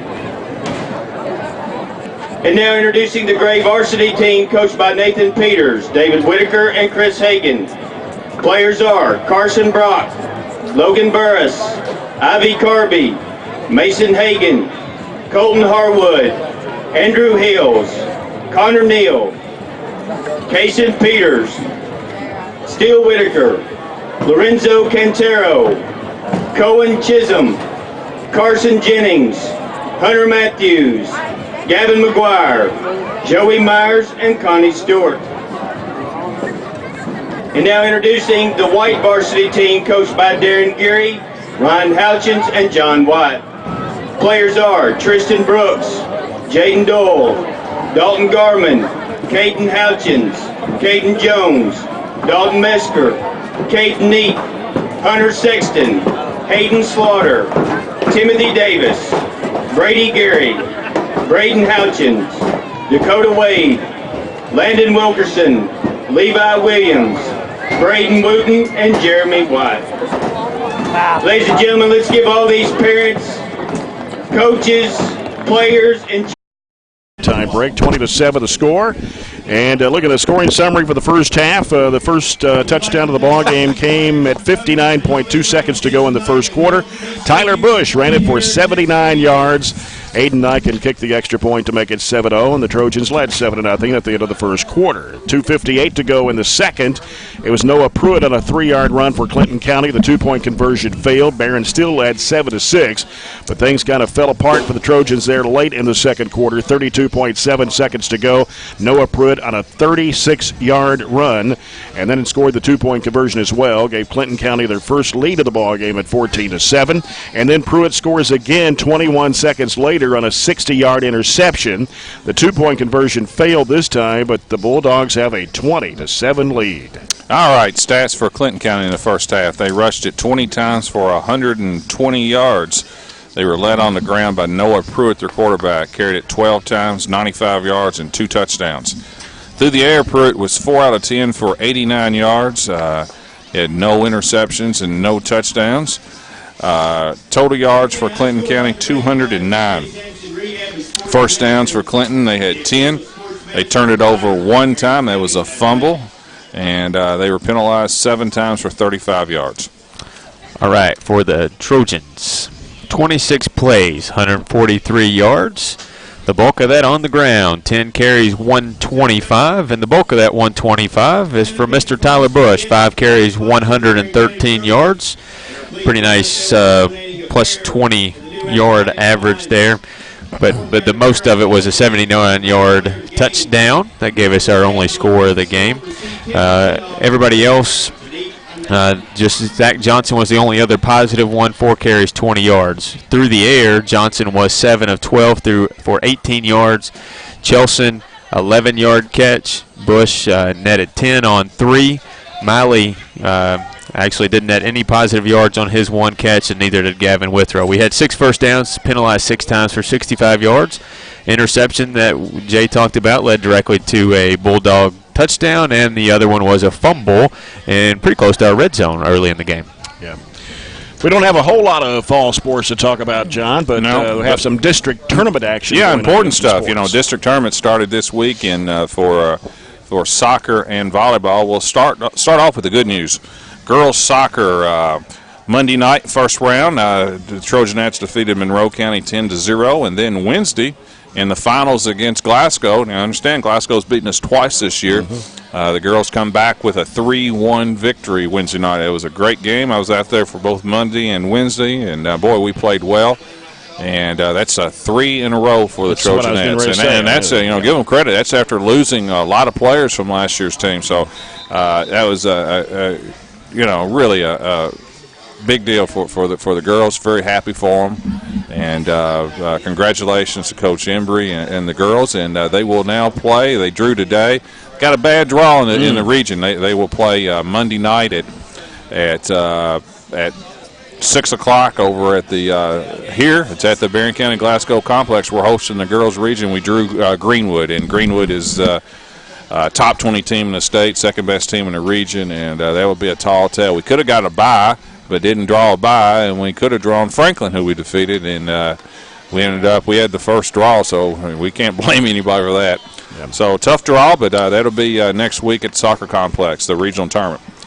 Boys, Tuesday in the first round of the soccer tournament, lost to Clinton 4-2, and that was a tough loss for them. Now Clinton had defeated us twice this year, but we were up 2-1 at half. And we were actually up with about 10 minutes to go, and Clinton came back and defeated us, so that knocked us out. In volleyball, that was played over Monroe, first round game against number 1 seed Allen. The girls lost 3-1.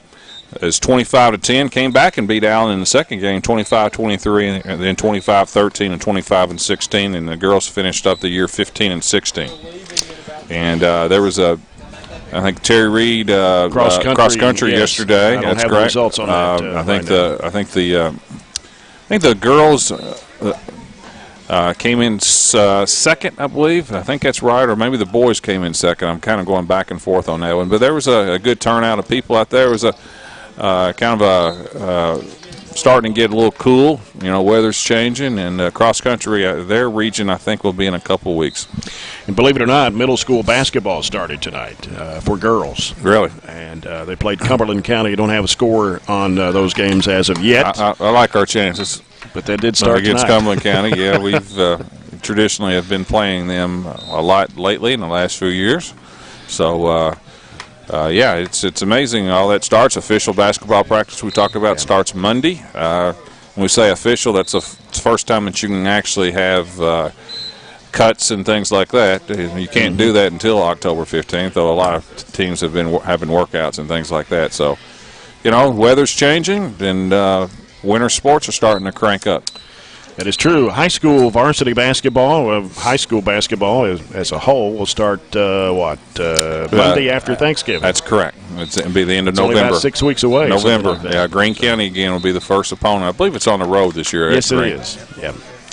All right, there you have it. And for all the latest scores and results from middle school to high school sports at Barren County, log on to barrenschools.com, click Athletics, and then the Sports Report. Find out all the scores from every sport at Barren County High. Of course, every Thursday night at 6, you can join us for Trojan Talk with Coach Jackson Arnett on EPB Channel 19, SCRTC 97. It's produced by the BCHS Live video team. It'll be on YouTube, Facebook, and Twitter.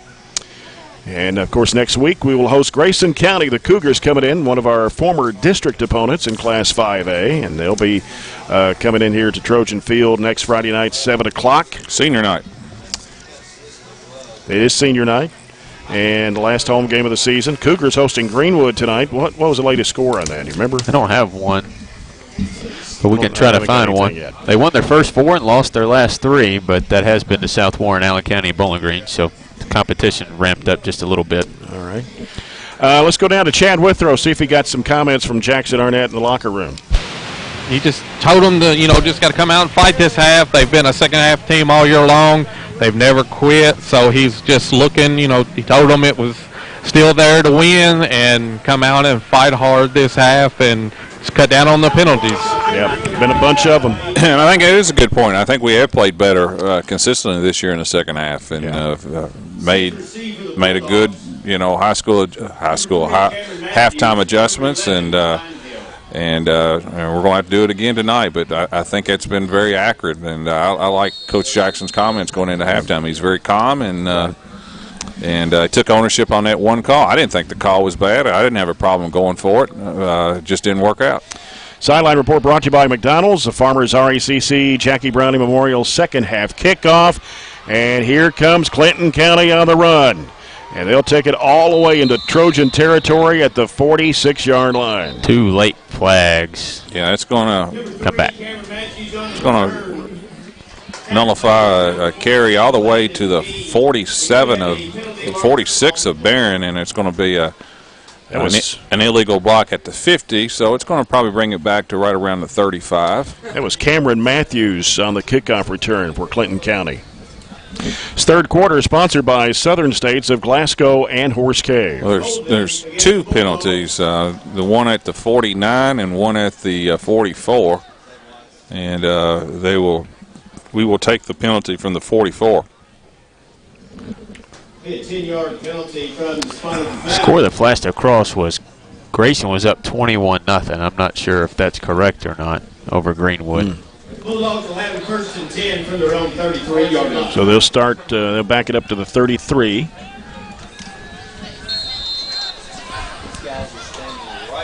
And it is Talent and Steins out to the left side. Hill is on the near side. Got Gross in the backfield. The handoff is coming to Gross to the left side, trying to sweep around the left end. Another penalty. And tackled out of bounds with a penalty marker down at the 30-yard line. Yeah, it's going to be another hold on Clinton. Man, it has been a penalty festival. They've got what? Close to the midfield probably, right? If they hadn't have had the block in the back, and now they're back all the way near the 20. Of course, we've talked about this in the past. Those holding penalties are very, very painful because it's not from the line of scrimmage. It's where the hold is. So that one was, 4 yards in the backfield, at least 3. So you're going to have first and 24.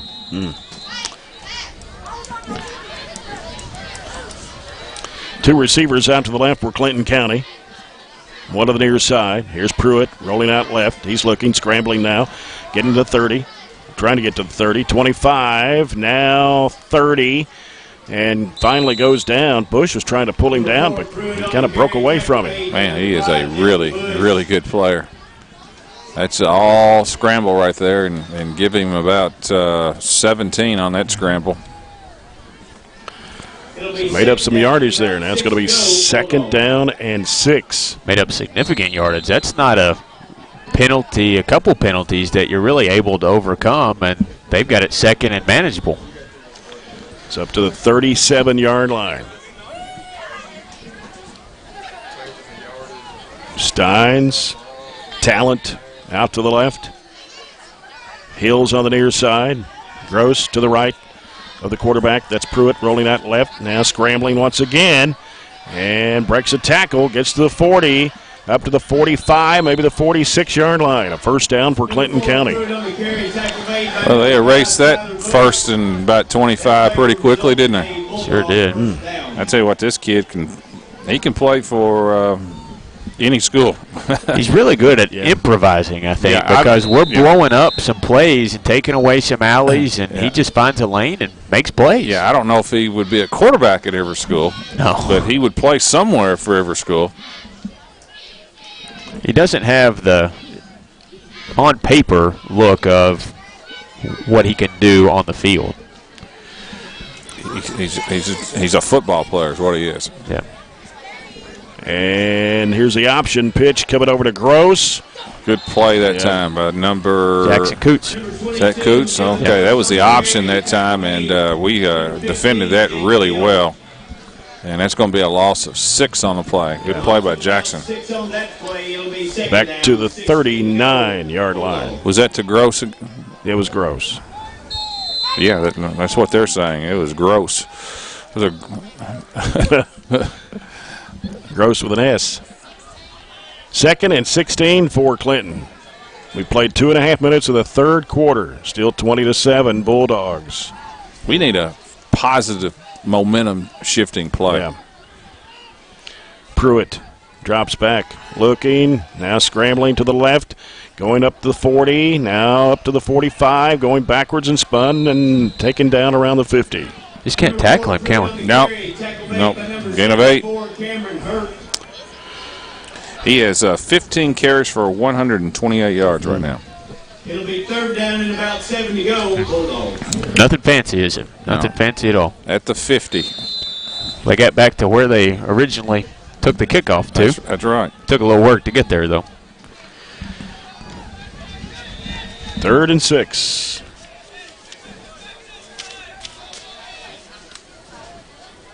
We jumped. Yeah, we jumped off sides. That'll make it 3rd and 1.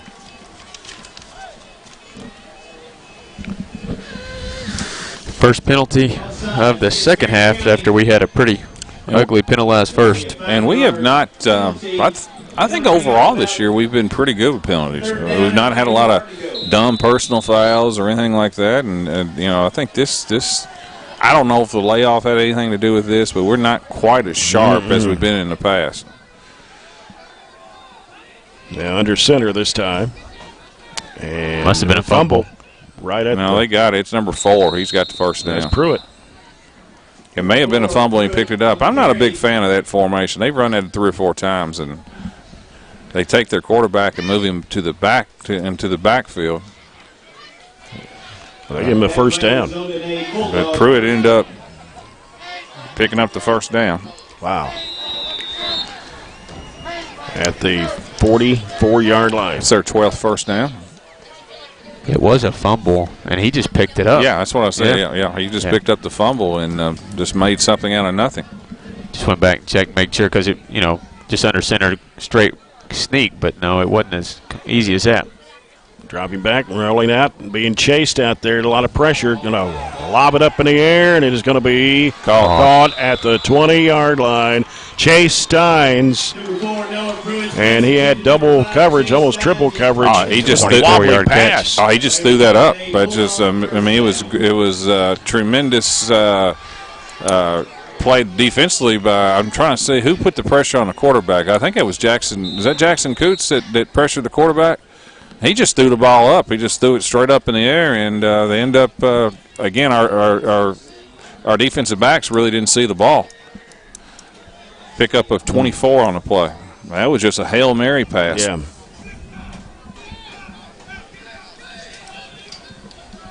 Snap comes to Pruitt. Pruitt looking now in trouble. Finally got him. All right, good job. Back at the 32-yard or 28-yard line. Schartzer that made the initial hit. Cameron Hurd as well. Cleaned it up. Yeah, he and Cameron made that play. And then to be a loss of 6 on the play. Yeah.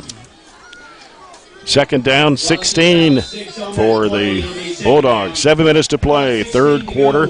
We desperately need a big play. Yeah. Momentum's a crazy thing, and it's all on the side of Clinton County. If you were able to somehow keep them out of the end zone here, it gets a little bit closer to your side. Steins, Talent out to the left, Hills on the near side. Got Gross in the backfield, going to get a timeout here called by Clinton County. Yeah, the play clock was about to run down, and that's where the play clock is helpful. And the quarterback saw that and called timeout with about 1 second left on the play clock. So we take time out of your day, join the People's Bank. Their new location is at 1300 West Main Street in Glasgow. Don't have any updated scores here lately. I'm interested in that Glasgow score. They just kind of came out at halftime, and nobody's updated anything. We'll see if we can get something real quick. Monroe was up 14-0 over Glasgow at the half. We moved pretty quick after we came out of halftime, already almost halfway through the quarter. It'd be a big win for Coach Murphy. All the stuff he's gone through with injuries. Mm-hmm. You know, 2 out of the 3 years he's coached, he's had unbelievable amount of injuries. Last year was relatively, they were healthier. But this year, you know, from the get-go, losing all those quarterbacks. Yeah. I don't have anything, Jay. You got anything? No. Not a thing.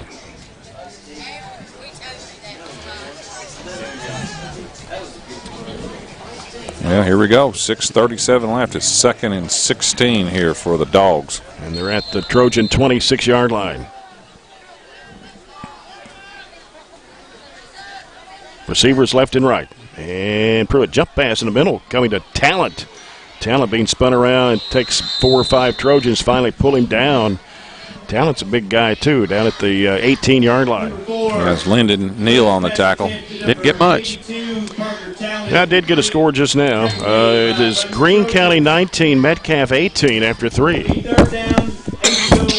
So Greene County has come back from behind 18-7 to take a 1-point lead over the Hornets. 3rd down and 8 now for Clinton County. They're at the Trojan 18-yard line. Here is Pruitt. He's going to throw to left and is going to be caught. Broke a tackle and almost, did he make it in? Nope. Mark it down he went at the down 1. at the 1-yard line. He tried to stretch out and bring that ball into the end zone, but stopped. But he broke a tackle there at about the 10. That was Steins, yeah. 17 yards. He's definitely his favorite target. He's about 6'2". That was one of those little corner routes, run to the pylon right there. Again, we missed the tackle, the first tackle, so it would be 1st and goal from the 1. I'm going to go under center. And handoff. And coming to that's quarterback. Pruitt. That's Pruitt. Yeah, they moved Pruitt to the tailback. Pruitt made it in. Needed 1, got 1. We had pretty good penetration that time because I think we know that play. They run it every time they get down there, but he did a pretty good job that time. Instead of running right over, he's kind of danced around us that time. That's their goal line play. No question about it. Think they'll run it again here for the conversion? They're not in that formation. Yeah. 26-7. What an impressive drive by the Clinton. Snap comes to Pruitt, and Pruitt's going to throw it into the end zone for. Easton Frazier made that deflection. Yeah, that was intended for Talent. Well, we got to get it going right here now. It's getting serious. 26-7, and the momentum is all with Clinton. You know, they have scored 3 straight times. Of course, you know, the 2 times in the last minute of the first half, and they got the ball to start the second half and just went right down the field and scored on us and ate up half the clock. So we're going to have to find a way to make a big play, Chad. Chadless tackles is really costing us again tonight. Yeah, we've had kids there, and, you know, whether he's too big for us to get down or we're not tackling, I don't know, but it's killed us tonight in the open field. You know, we've missed a lot of fields and tackles in the open field, and he's made us pay for it all night long. Yeah, and the problem that we're running into is our best offense tonight has been running the ball. Tyler Bush, I mean, he's over 100 yards. And the problem is, you know, run out of time, and it's going to be hard just to run it a lot. Yeah. They either kick it out of bounds or kick it in the end zone. Well, it's not real punitive anymore, you know, 30. Take it out to 35. But you're right. He's got a good enough leg to hit in the end zone. I'd take my chances to just kick it all the way down there, wouldn't you? Well, I don't think they want Tyler Bush to touch it. Noah Pruitt has scored 4 touchdowns tonight for Clinton County. 3 yards, 36, 60, and 1. And that 60 was on an interception. So he is racking up the yardage. I would say he's the player of the game right now for Clinton. Oh, absolutely. Here's a final in. E-Town beats LaRue County tonight, 42-14. Oh, I missed that one. And Greene County now up 19-18 on Metcalf after 3. 21-14 Monroe. Here's Johnson. Option and dropped. That was close to being a pass. He almost threw it forward. That was to Tyler Bush. Yeah, that was the option that we've been so successful on. Tyler scored that 80-yard touchdown run, and that was not well executed. Ball bounced before Tyler got there, so it's going to be a loss of 3. So now the Trojans backed up to their own 31-yard line. Second down and about 14. Johnson. Looking, still looking, scrambling now, in trouble, going to be tackled, out of bounds. I think he'll lose another one. And now the game's tied between Glasgow and Monroe, 21-21, a minute 9 to go in the third quarter. I think Monroe got Glasgow's attention. Or maybe Coach did at halftime. Yeah, you know, turnovers are a great equalizer. There was I think there was a face mask on Clinton that time. Yeah, because that moves it to second down and, or is it 3rd and 10? No, it should be second. Second and 10. Got to spread out here. Johnson throws. A pass is incomplete. I don't know who that was intended for. Nobody. Spinman was wide open on the out pattern out here. He threw it literally in the middle of 4 Clinton County players. None of them were close to it, but just kind of right in the middle of that square. 3rd and 10 for Barren. Are we 4 down territory this early already? I think it's possible. 2 receivers each way. Johnson looking, going to air it out deep. Good throw. Right side, and is going to be knocked down. Better coverage. Yeah. Trying to get it to Key. Landon Key. Landon Key on the kind of the go pattern that time. It was pretty good arm strength. We got another penalty on the Trojans. Going to be a hold. It's got to. I'm sure they would. I would think they would decline. It'd be 4th and 10. Yeah, they are. Yeah. And Cody did have a step, but that was pretty good coverage too, because that was about a 40-yard throw that time. The Clinton County kid came over top, knocked it down. We are going to punt, or we're at least in the punt formation. Chase Steins back to receive the punt for Clinton County. Johnson gets this one away and takes a high bounce.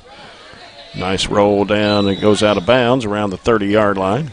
Yeah, here's the other problem is that we're down 26-7. I just don't – just watching Clinton, I don't think they're going to make a lot of mistakes. And the reason why I say that, they're a senior-dominated team, and the quarterback is going to have it 90% of the time. They're going to snap it to him, and he's going to probably run it.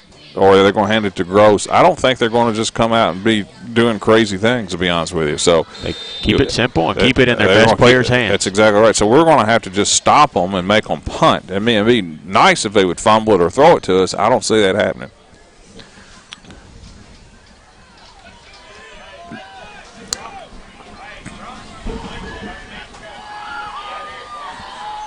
All right, here's Pruitt. They're throwing it. Yeah, and it's complete at the 30. That was a safe throw. It was, they looked like they were going to throw it over here to the right, and they just kind of made a little swing patch to the left. So it ended up being a safe throw. I don't think I do that, though. It's safe, though, or? Yeah, Tanner Slagle went over there and made that tackle. Gain of 2 on the play. Yeah.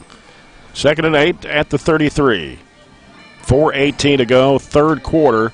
Clinton County 26, Barren County 7.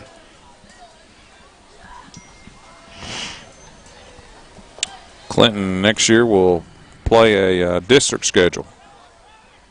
And here's Pruitt rolling out right, coming to the near side.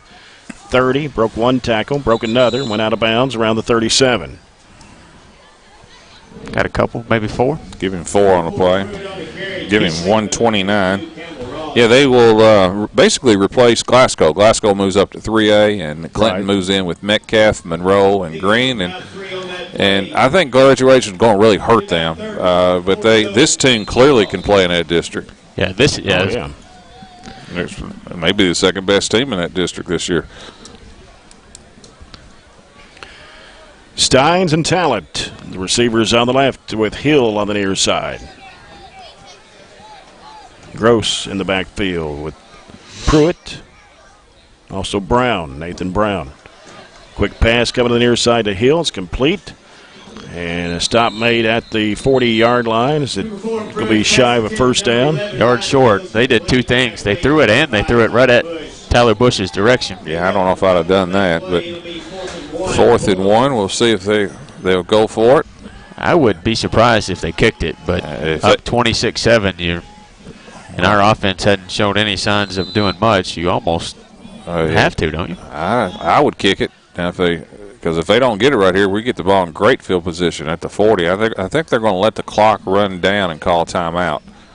Or they may just let the clock run down and take the penalty, and if they take the penalty, we know they're punting. Play clock at 5. They're going to call timeout. Yep. Well, that tells me they're going to go for it then. Yeah. You don't waste that timeout if you're going to punt, right? If you're going to punt, then just let it run out and take that 5-yard penalty. That tells me they're going to go for it. Now, talking about big plays, this would be one of the opportunities that we would have to get back in the game where we could stop them right here because we get the ball in great field position. 3 minutes left in the third quarter. Played 9 minutes. They've had the ball probably 7 and a half. They dominated the time of possession. Pretty much the whole game. I'd say they've had the ball 75% of the time. Now, if they go in that formation they've run at the goal line 3 or 4 times, I think we can stop that. I think we've got that play figured out. If they keep their quarterback Pruitt in that shotgun and just let him run, I think that's probably a first down for them. I hope they go into that formation where Pruitt's not the quarterback.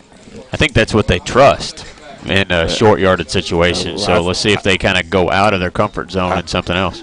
I think we can stop that one. We've come closer to stopping that one. And that's what they're in, though. Goal line extra jumbo package. That's right. They're in that 2-point conversion offense. Yeah. Under center. They're trying to draw us off. Long count. And they didn't get it. I didn't like that call. Great job for the Trojans right there. Great job. Yep. They showed their cards too much. They went to that same play 4 or 5 times at the goal line, and we've almost stopped it a couple of times. And we just good call that time by Coach Muse, the defense coordinator. We just blitzed everybody right through there, and that's a big play. That was the interior of our defensive line that made a big stop. I didn't think we could have stopped them if Pruitt was their quarterback, but they handed it to him, and by the time he got the ball, we were there. Good play by the Trojans. Now, they've kept it a long time, but there's still a lot of time left. 15 minutes to go exactly in the game. We need 3 scores and great field position to get the first one. 2 receivers right, one on the near side. Johnson rolling out right. He's looking, Screen. and the pass is complete to Bush. 40, 35, 30, 25, 20, 15, 10, 5. Touchdown, Barren County. There you go. That's the momentum change. The stop on defense. That was a great call by Jackson Arnett that time. Set up a screen to the left side, and boy, Clinton bit. They had about 6 people after the quarterback. That's a perfect call that time. And Tyler Bush, another big play. Just give him 2 touchdowns. Good call by Jackson. Good play by Tyler, but probably not a smart call on Clinton County's part, getting greedy and going for it. I agree with that. I agree 100% with that. Hayden Nyken for the extra point try. It is down, and the kick is up. It's high, but it goes over. Good looking kick. 2 for 2. 26-14. All of a sudden, this game just shifted right there. Yep. I don't have I would have punted if I was Clinton, but I guarantee you I wouldn't have run that call. I wouldn't have run the play that they ran. Didn't like that play at all, and boy, we smelled that out big time. 26-14. Let's go down to Chad Withrow. Yeah, that was a great call there. The whole team flooded to this side, and when they went back to the opposite side, there was nobody there, and kind of got a little energy back on the sidelines here. We still got a lot of time, as Robert said just a minute ago. You know, that took 10 seconds to score, so we need to stop here and get it right back and make it a fourth quarter one-score game. Absolutely. Sideline reports are brought to you by McDonald's. I'm loving it. 2:50 left in the third. 26-14 Clinton. What do you think? Clinton maybe has the kid that would be in contention with Tyler Bush for an overall player of the game, but I'd say Tyler is probably a better overall athlete. Oh, no question. He's a better athlete, but Pruitt is a really good football player. Takes him a long time to score. Takes Tyler. He's scored in 2 big plays tonight, a 39-yard touchdown and a 79-yard touchdown. Aiden Nyken will kick off from the 40, the 6'3 freshman. And I believe it's Pruitt and Gross back for Clinton County. Good kick coming back to the 15. Gets to the 20. And now scrambling, in trouble, and a nice tackle made. Jackson Coots. And around the 18-yard line. That was Hill on the return, Ryan Was Hill. it Hill? Yeah. Coots has played pretty good here in the last quarter. Yes, he has. So, need another big play, you know. You get big plays on offense and defense, obviously. And I think Clinton gave us a little bit of life last time when they decided to aggressively go for it on their own 40, and we took advantage of that. I think it's more about energy and momentum right now almost than it is about the score. And Pruitt with 2 receivers out left. And a flag on the play. Another penalty on Clinton. Yeah, that's 11 for them. They're 11 for 65, all 5-yard varieties. I think the back started in motion before the snap. So that's going to back Clinton County up to the 15-yard line. And if they want to keep throwing toward Tyler Bush, they are. I think they're messing with fire because Tyler reads plays really well. Almost had 1 interception already tonight. Mm-hmm. Steins and Talent out to the left. Hill on the near side. Pruitt rolling left. He's in trouble. Being chased. Tackle. Big tackle. Back at the 4-yard line. Is that Jackson Coots again? Big time play that time. Big loss. I tell you what, you know, I made the comment that Clinton would be hard to come back because I thought they'd be conservative and keep the ball in the hands of the quarterback. And man, they have. I think it's their play calling more than it is their play ability. They're playing like they're behind. I mean, that's a loss of what, 10, Robert? What was that? It was at the 14. Went to the 9. Loss of 9. Yeah. Pruitt almost into the end zone now to take the snap. And out of the end zone, he's looking and looking. Now throws. The pass is going to be overthrown. That's offensive pass interference. There's flags flying in everywhere. Yeah, see what they call. Yeah, they were trying to hit. We didn't have a chance at it, though. No, that was like the wheel route that time. The running back coming out of the backfield running long, and I think it's offensive pass interference. So even if it's defensive, it's not first down. No, he ran over our guy.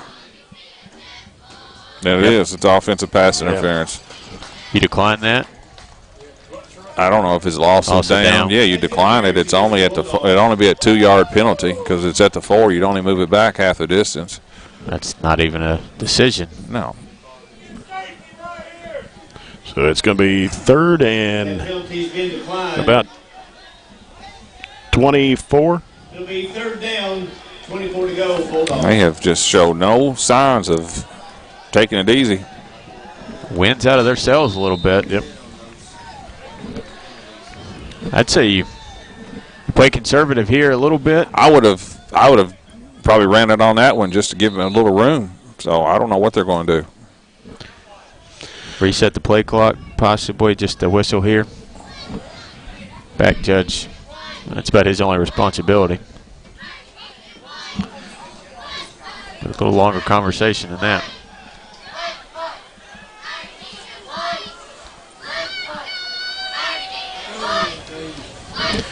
Bringing in a fourth official to see who. We're having a rules quiz real quick.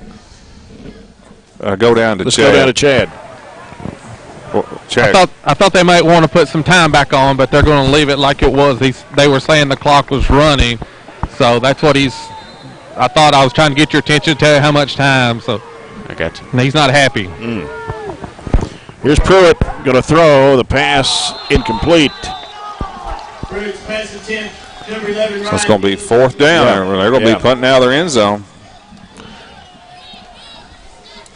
Man, this momentum has just been crazy in this game. You think Clinton might be wearing down a little bit? No, I don't think it has anything to do with it. Do you, Robert?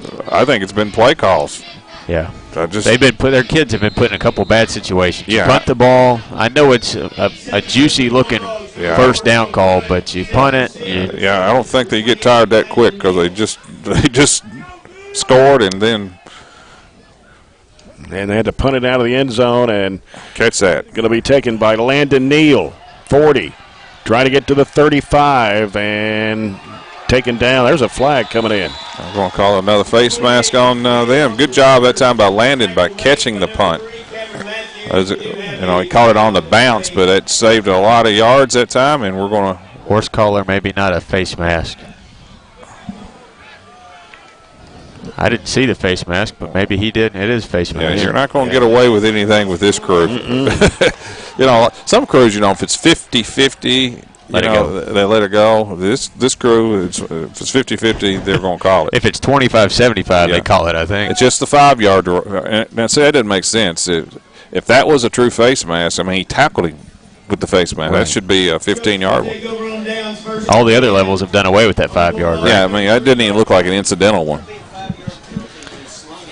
So the Trojans have it at the Clinton 32-yard line. All right, we got a football game again. Excellent field position. See if 5 touches it here real quick. Bush is to the right of Johnson. 2 receivers out to the right. Johnson rolls out to the right. He's looking. The pass is going to be broken up. And had some coverage. Threw it to the wrong person, looked like to me. Gavin Withrow was wide open in the flat, and we tried to hit Spillman on the deeper route, and Spillman was covered much better. Yeah, the run game now is open in terms of, when you're down 20, didn't know if he was going to have a lot of time to do that, but now, we're back in the game. Time is a non-factor. 12-point game right here, so we're okay if we want to utilize that. Trojan spread it out here. And the snap to Johnson. He's going to keep it. And he'll run it down to about the 22-yard line. Another penalty. Illegal shift on the Trojans. Oh. And this is, I obviously have not seen Clinton play this year, but this is not typical of our team this year. We've not been penalized. More penalties in this game than we've had in probably 3 games collectively. Clinton right now has 12 penalties.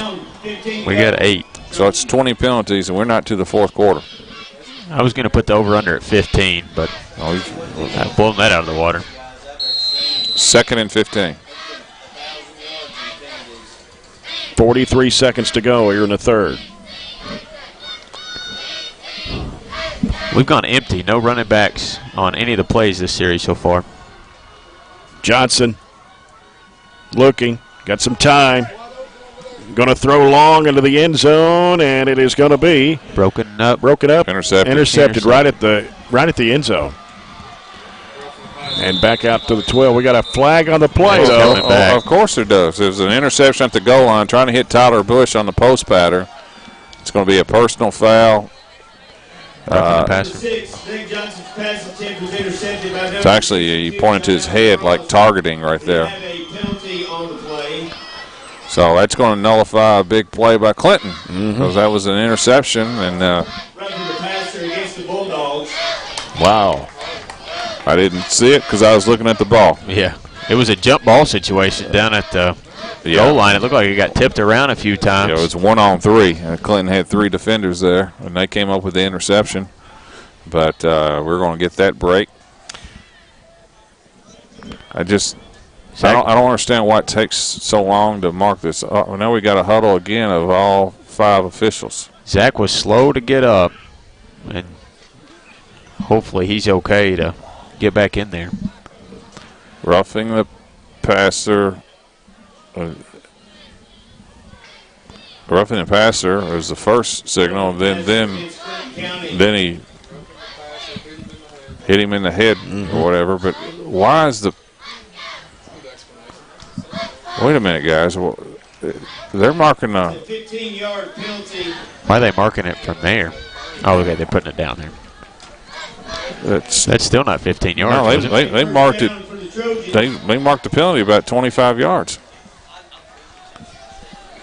Huh. We just picked up a first down. Boy, I don't understand that. I'm glad we got the first down, but I don't know why they marked it so far down the field. It's at the 23-yard line. The roughing the passer is in the backfield. And the snap to Johnson. Quick pass. It's coming to Bush, scrambling, trying to get inside. He may be going to the right side, and he is going to try to get in, but he's going to be stopped at the 2. At the 2-yard line. Same calls we scored the previous touchdown on the screen. Same call, same direction. This time it's defended better, but Tyler just made a play, and he cut it across the field. Pick up about 20 yards, and it's going to be first and goal from the 2. I thought he was going to get around that guy. He kind of reached from behind and slung him down. But, 20-yard pickup. There's Johnson. And he gave it to Bush. He's going to be stopped right around the. I don't think it's Bush. I think it's Withrow. Was it Withrow that time? I couldn't see. The 3 and 5. I think it was Withrow. At the 2. It was. So we're at the end of the third quarter. Barren County will have the football when we come back after this break. It's Clinton County 26, Barren County 14 on 103.7 Nash Icon. Pregame Media Network, or BMN for short, is a network of Barren County High School's 3 major media outlets: 88.7 FM, Trojan Radio, BCHS Live, and the Trojan Times school newspaper.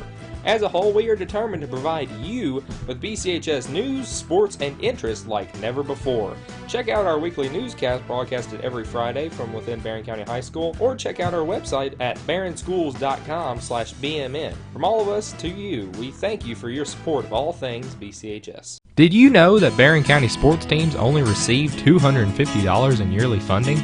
So how is each team able to function and stay updated with modern equipment and uniforms? Through the help of the Barren County Athletic Booster Club. The BCHS Athletic Booster Club is the #1 way to help contribute to the student athletes that give Barren County athletics the upbeat reputation it holds. You can help contribute to the student athletes of BCHS today by contacting the boosters on Facebook at facebook.com/BCHS Booster. Let the student athletes of tomorrow shine by donating to the BCHS Athletic Booster Club today.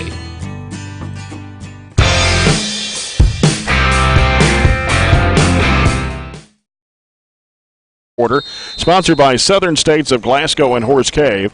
Barren County has it at the Clinton County 2-yard line, where it is second and goal.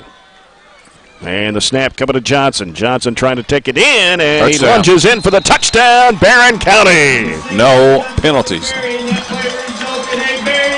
So 26-20 right here. I was just talking to Robert off air. If I had to bet right now, I know we're down 12. I'm almost betting on us. I mean, it is completely. It all goes back to the fourth down and 1 call that Clinton decided to go for it at our 40. I mean, at their own 40. I'm sorry. Kick by Niken is up, and it is good. Good. Within 5 right now. And since that call in which they did not get it, and then the next play we scored on the screen, it's just completely. The momentum has shifted. 26-21, Clinton County. They led 26-7 with 5.5 minutes to go in the third quarter. And the fat lady wasn't singing, but she was tuning up. And, she's quiet right now. Well, Glasgow come back of their own, up 28-21. Trojans trying to do the same thing. Looked like they were dead in the water, as you said. Now, very much a football game. I think this drive is probably the most important drive of the game. If you get a stop, I'm not sure the momentum can go back to Clinton County unless you make an error then. Aiden Nyken to kick off from the 40.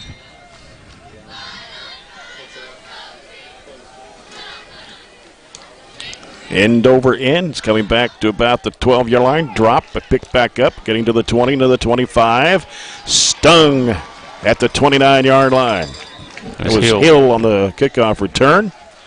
And Jackson Coots, I believe, on the stop. Jackson Coots has played well. Yeah. Bulldogs will have it first and 10 from their own 30-yard line. I think he and Tyler Bush have been quite impressive tonight in their games. Got offense, defense, player of the game. Front runners, right? Front runners. Still a long way to go.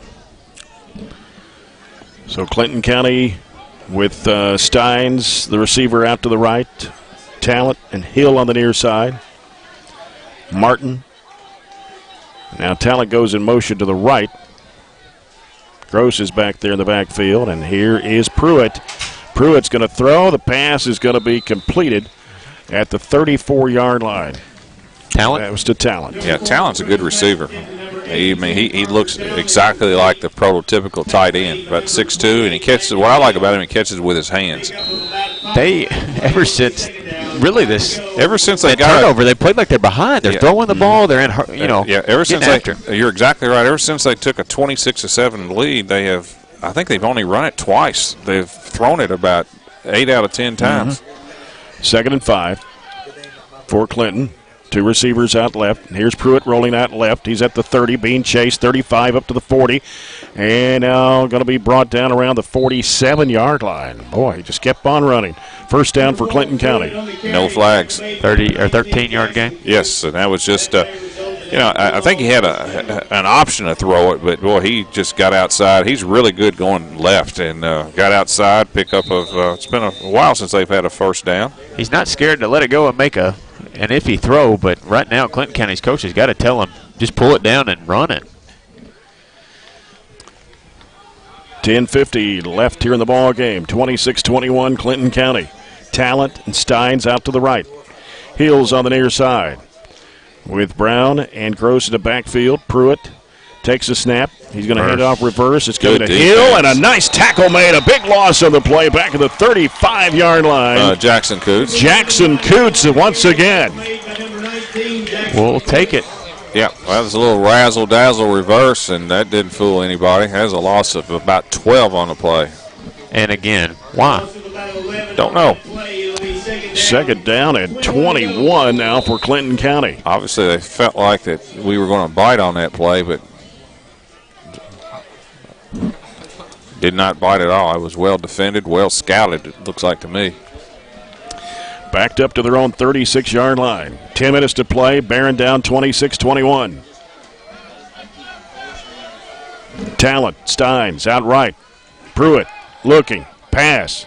Going to be completed to Hill, but a stop made by Tanner Slagle. That's okay.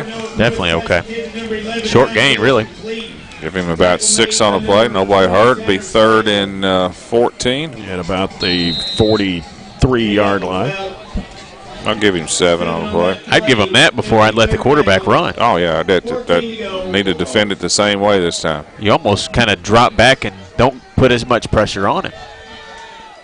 Hill left. Steins, Talent out to the right. Pruitt rolling out right. Getting some pressure. Got a shot at ball. It is going to be almost intercepted. And almost caught by Clinton on the deflection. Yeah. And there's a hold that will decline. We'll decline that, and that's going to force Clinton to punt right here. On a 4th and 14. It'd be way over 20 if we put into account the decline penalties too, wouldn't it? Yes. Well, here's our chance to get the ball back. Decent field position, not terrific, but decent. A lot of time left in a football game with 3 timeouts. Tanner Slagle back at the 32. Set to receive for the Trojans, number 28. No, it's Landon Neal, excuse me. And Pruitt. Great kick. Neal catches on top of it. Yeah, you rarely fumble a punt and get the ball back. That was Cooch that got it, I think. Rarely happens because normally it's the other team has so many more people down covering that, but we were very fortunate. Was that Cooch who made another good play? I think so. I'll double check. And the 19,000 penalty. Wow. Hold on us. Of course. Weren't going to get anything out of that. It was right at the Unless we spot. pulled somebody off from getting the ball. That's not a hold, though. It's a loose ball. You can do that, right? I don't know. In high school, I don't know what the rules are. I'll be honest with you.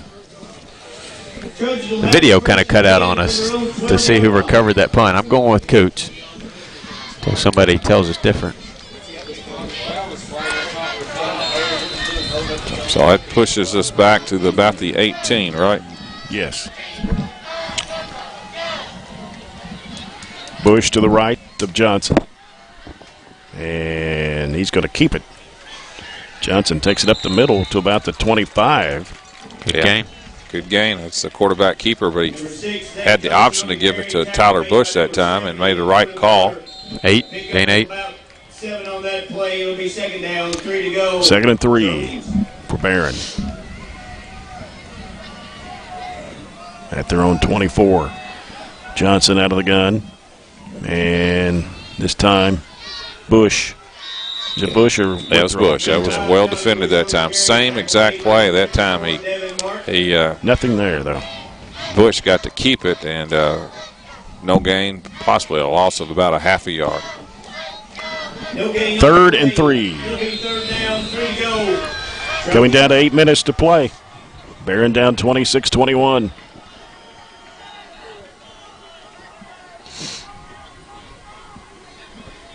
Johnson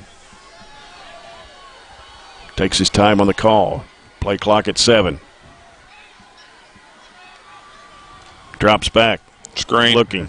Pass is complete. Wow, what defense. Great defense by 22 that time. As Dylan Gross. That was a middle screen.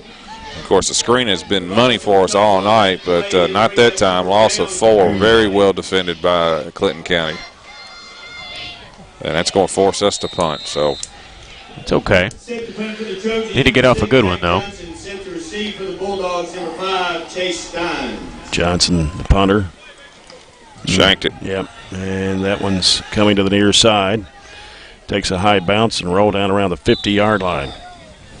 Well, not a total shank, but not a great kick. But anyway. So Clinton County will have it right around the 50. They won the field position battle off of that change in possession. The way Clinton County was playing, we said they felt like they were behind. It also made us feel like a little bit like we were ahead. But still down 5, 7 minutes to go. Got to get a stop here. Hill to the left. Talent to the left. Steins to the right. Now Talent goes in motion to the right with Gross and Martin in the backfield. And here's Pruitt making a cut and taken down at the 45-yard line of the Trojans. It's just basically a quarterback sweep to the right that time. It's more what you expect them to do in this situation. So 2nd down and 4 for Clinton. 23 carries, 138 yards for the quarterback. Going to need another stat sheet there for him pretty soon. And 3 touchdowns. I would be shocked if they throw it. They've done some things that have shocked us. They have.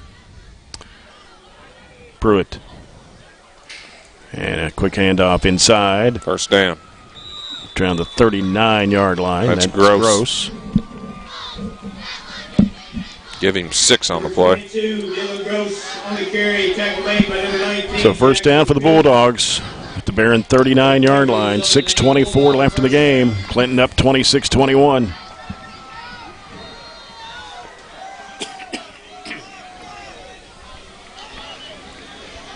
Two receivers right, 2 to the near side. And is Pruitt on the near side, scrambling, breaks one tackle, and then taken down around the 35-yard line. Did us a favor by going out of bounds. Yeah. No, I don't guess he did. Did he go? I thought he went out of bounds. They didn't blow it dead. So gain of, about 4 on the play. He looked like, he had the option of throwing. I mean, he had the ball in his hand like he's going to throw it. But he did not. Gain of 5 on the play.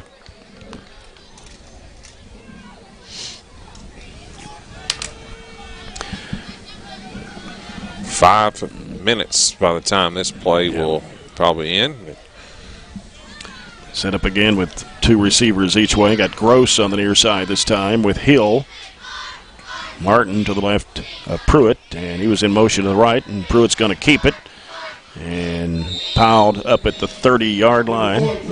Got close to a first down. We'll have to see. He picked up 5. Cameron Hurt wrapped him up.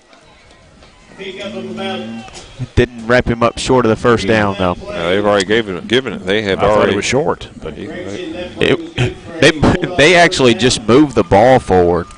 The ball was on this side of the 29, and they put it closer to the 28 after they marked the first down. First down, Clinton. That's 10, 14, 16 first downs. We're going to have to probably start considering some timeouts here before too long. Brown and Gross in the backfield with Pruitt, 2 receivers out to the right. And this time it comes to Brown. I mean, that's Brown, maybe his first carry of the night. That's what I'm thinking. If not, only his second one. He's carried it twice, I think. That's his second one. So down about the 20, 17-yard line. They give him 12. He's a little fella, 5'6", but he shot right through a gap up the middle, and we have another whistle from the back judge. Equipment issue, sending a kid off, but it's a lineman. Yeah.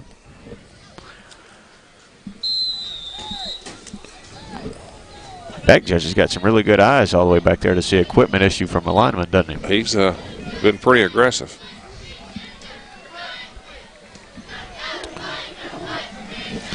We got to keep him out of the end zone, bottom line, right? That's true. Play clock at 6.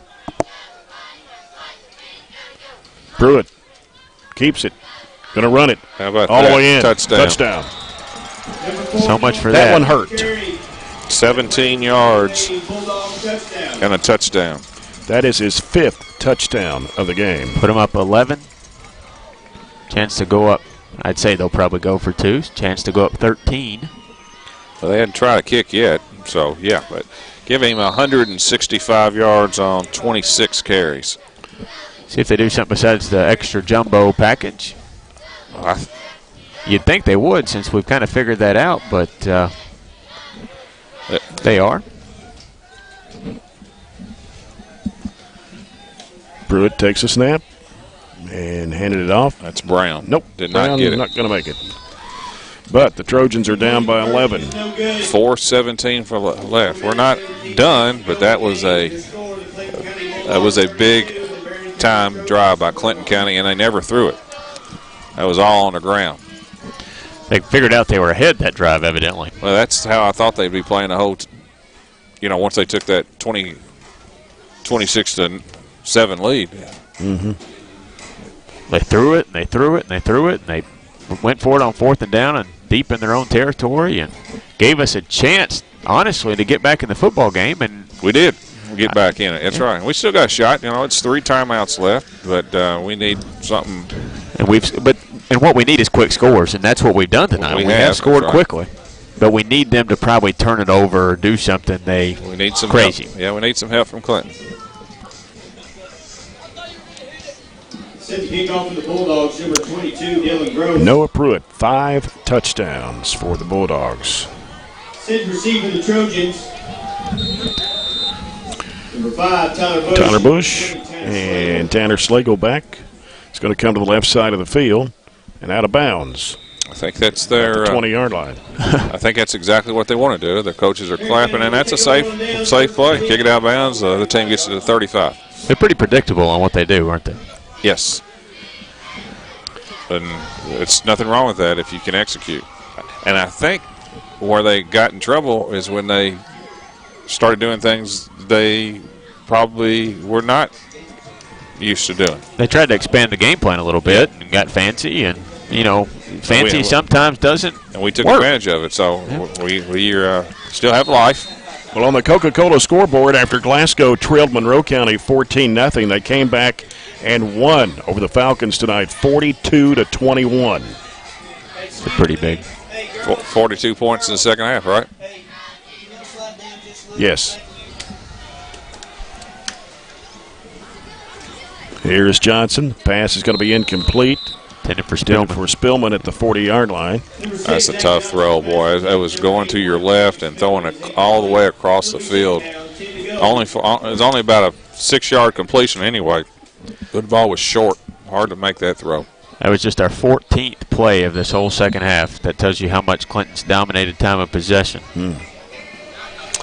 2nd and 10 for the Trojans at their own 35. 4:13 remaining, down 32-21.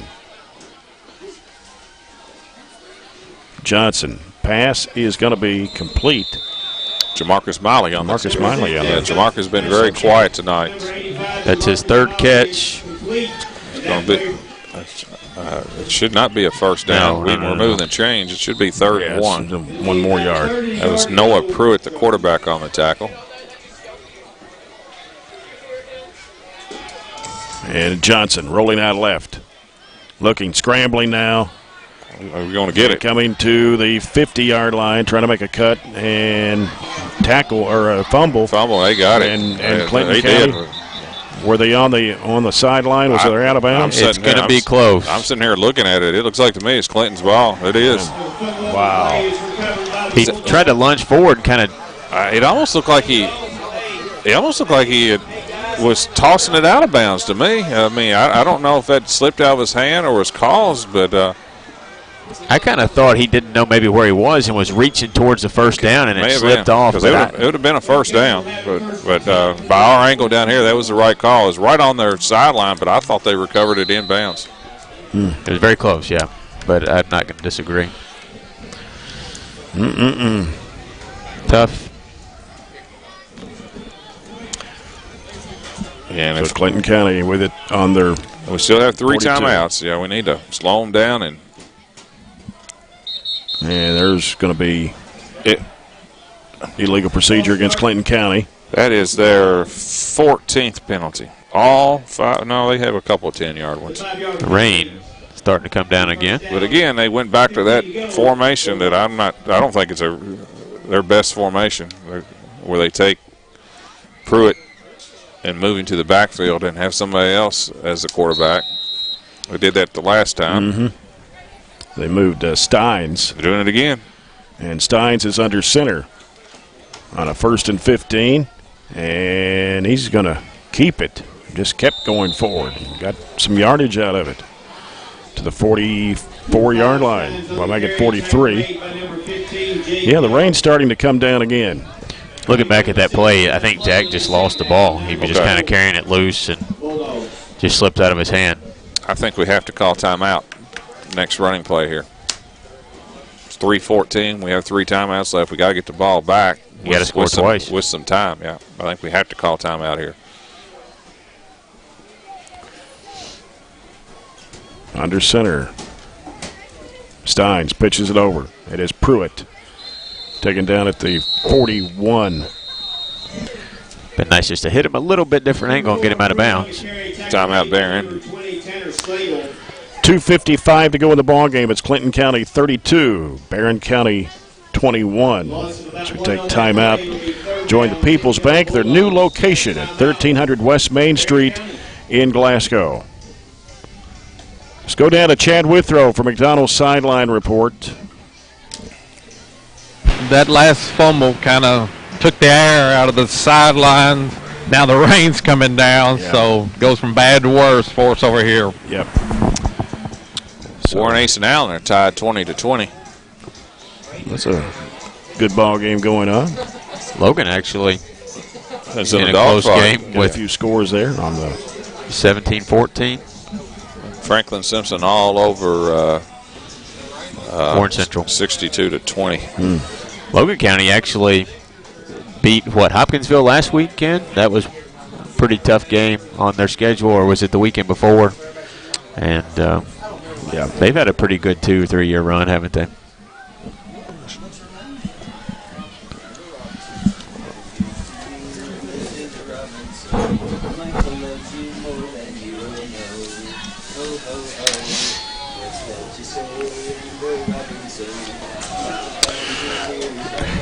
All right, we'll get back to action here. Here is Pruitt, 40, trying to get to the 45. Written down by, was that White Pettigo? Yeah, that's slow getting up. White and also Slagle. Yeah. Give him 3 on the carry. That was the quarterback again.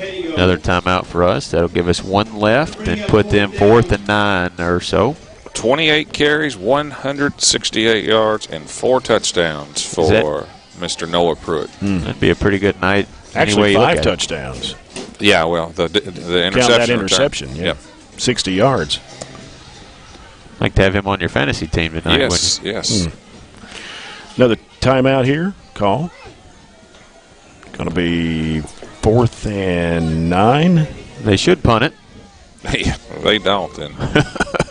I don't know what to say. Highly questionable decision. Next Friday night's the last home game of the season as the Cougars of Grayson County come to Trojan Field, 7 o'clock. Senior night. Did we ever get a score on that one? It said they were up 21-0, so I haven't Over got Greenwood. another check. Over Greenwood. That so surprises me. I haven't seen anything to tell me that was correct or incorrect, though. Hart County's up 21-6 at the end of 3 over Edmondson. Called that one right. And we got, is it Landon Neal back for Barren? As Pruitt. Wow, kick, what a punt. He does everything well. Fair catch called, 20-yard line. I wonder if Pruitt drove the bus, too. Carried the water in, drove the bus, and he's going to wash the jerseys when they get back home. So the Trojans have it at the 21-yard line, 2:44 left in the game, down 32-21. Taylor County barely snuck past Mercer County 26-21. But Taylor's pretty good. Did we have a final on Metcalf Green? Green won 19-18. Big win for the Dragons. Wow. Hey, that's not a. I'm sure that's disappointing for the Hornets. I can't find that Greenwood Grayson score. That's somebody send that to us if they have it.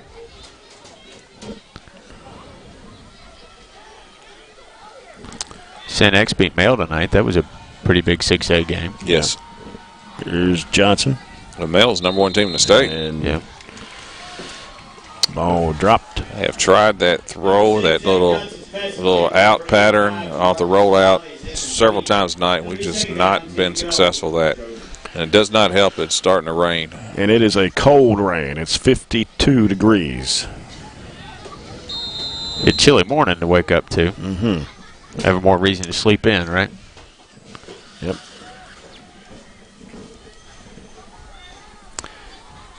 Second and 10. Johnson scrambling and got rid of the football. Bush. Can't see. Is that Bush? And he's going to be taken down around the 25-yard line. Is that kind of a pass, wasn't it? Yeah, that was a good play by Zach. He basically just kind of a little shovel pass as he's getting ready to be tackled. Saved a big loss. So he got 2. 3rd and 8. Trips out left. Johnson scrambling, coming to the 25, and now throws it upfield to the 40. I think that was a catch, wasn't it? Marcus Miley, right there on the sideline. It's going to be a first down. 16, got a 16-yard gain there, first down. 2 minutes to play.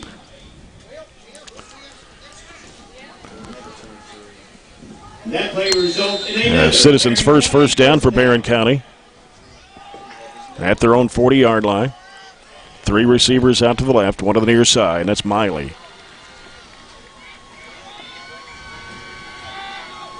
And Johnson drops back. He's looking, scrambling now. Gets rid of the football on the near side. Couldn't tell. Was it caught? I had somebody right in my way. Could not see. That was Miley again. Yep. Caught it. Gain of 4. Number 85, Jamarcus Smiley is complete. Pickup of about Clock will run at 1:40. There you go. Greenwood 14, Grayson County 35 final. Good win for Grayson. Johnson rolling left. Gets rid of the football. Pass is going to be caught. Went out of bounds at the 48.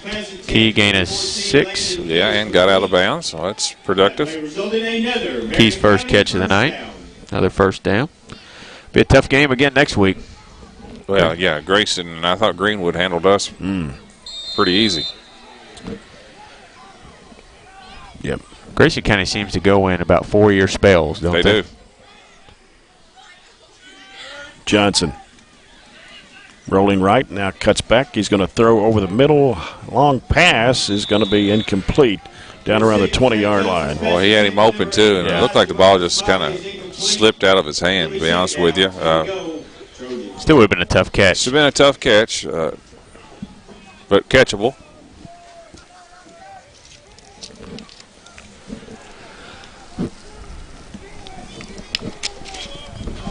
There's not very many people left out there right now. This rain hit, and everybody kind of went for the exit. 1:20 left. Barren down 32-21. It is 2nd and 10. At the 48, Johnson looking, throws it, batted up, and Withrow tried to catch it, but it's incomplete. 1:14 left. 3rd and 10 for the Trojans.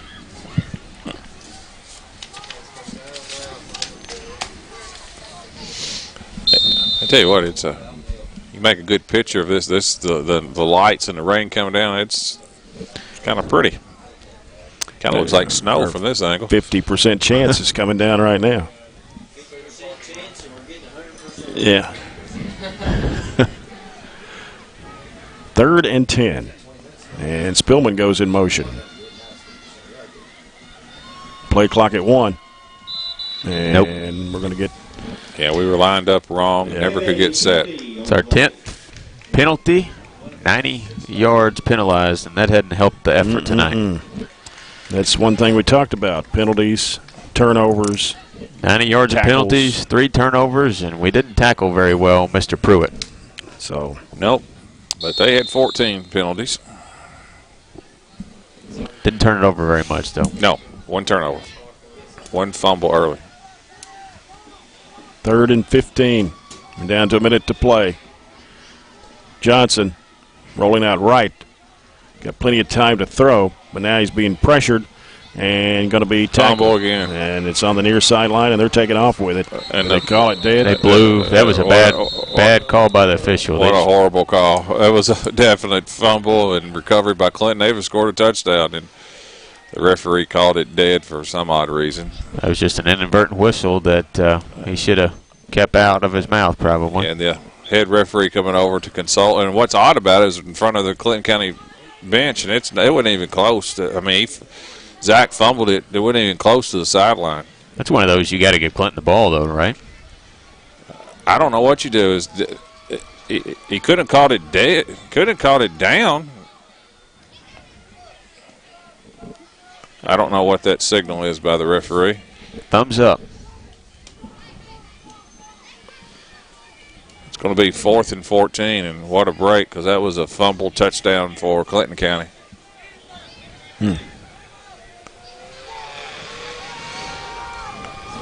Looks like they're going to give us the ball back, maybe. Yeah, that's a double break, because Clinton actually was going to score a touchdown, and the next best option would be give Clinton the ball. I don't even know what to write down on that play. And probably a loss of yards for Zach Johnson on the scramble.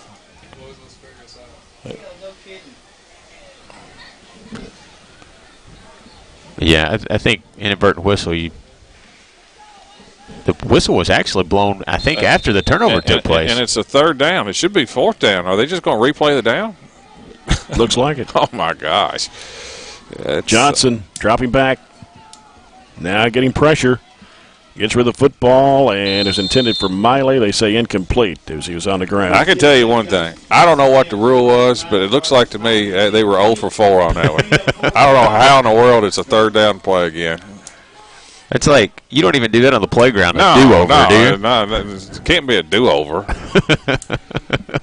Everybody, we're just going to do it over. I ain't got any clue what to do, so let's just do it again. I mean, the inadvertent whistle, it looks like to me the play stops where the whistle was blown, right? And Clinton had the ball when it blew, didn't it? Yeah, I thought. Anyway, 4th down and 35 seconds to go.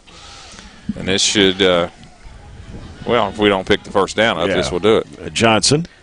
Reverse to Spillman coming to the near side. Face mask, so we're going to replay that one. Yep. But it's inadvertent, so it's not going to get us the first down, though.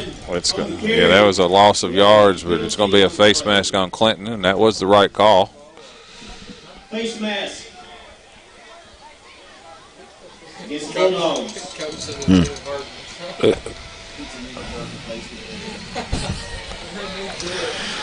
Wow.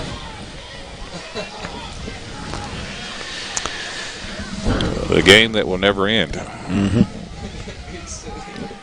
Can you turn over on downs on a defensive penalty? Again, there's a 5-yard. That's about the 5th 5-yard face mask call of the game. That's 15 penalties for Clinton. So it's like a free 5 yards and a extra play. 4th and 12, 26.5 seconds to go. So Clinton County with 15 penalties. How many have we had tonight? 10. So 25 penalties. Accepted, yeah. 25 accepted penalties. Johnson looking, scrambling now, getting some pressure. Gets rid of the football. It's incomplete. That should do it. Yep. Stops the clock at 19.7. And he was open that time, and Zach just threw it short.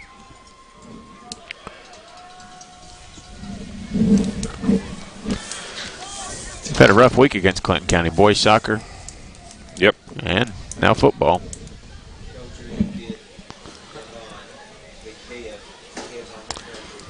Clinton County will improve to 7-1 on the year.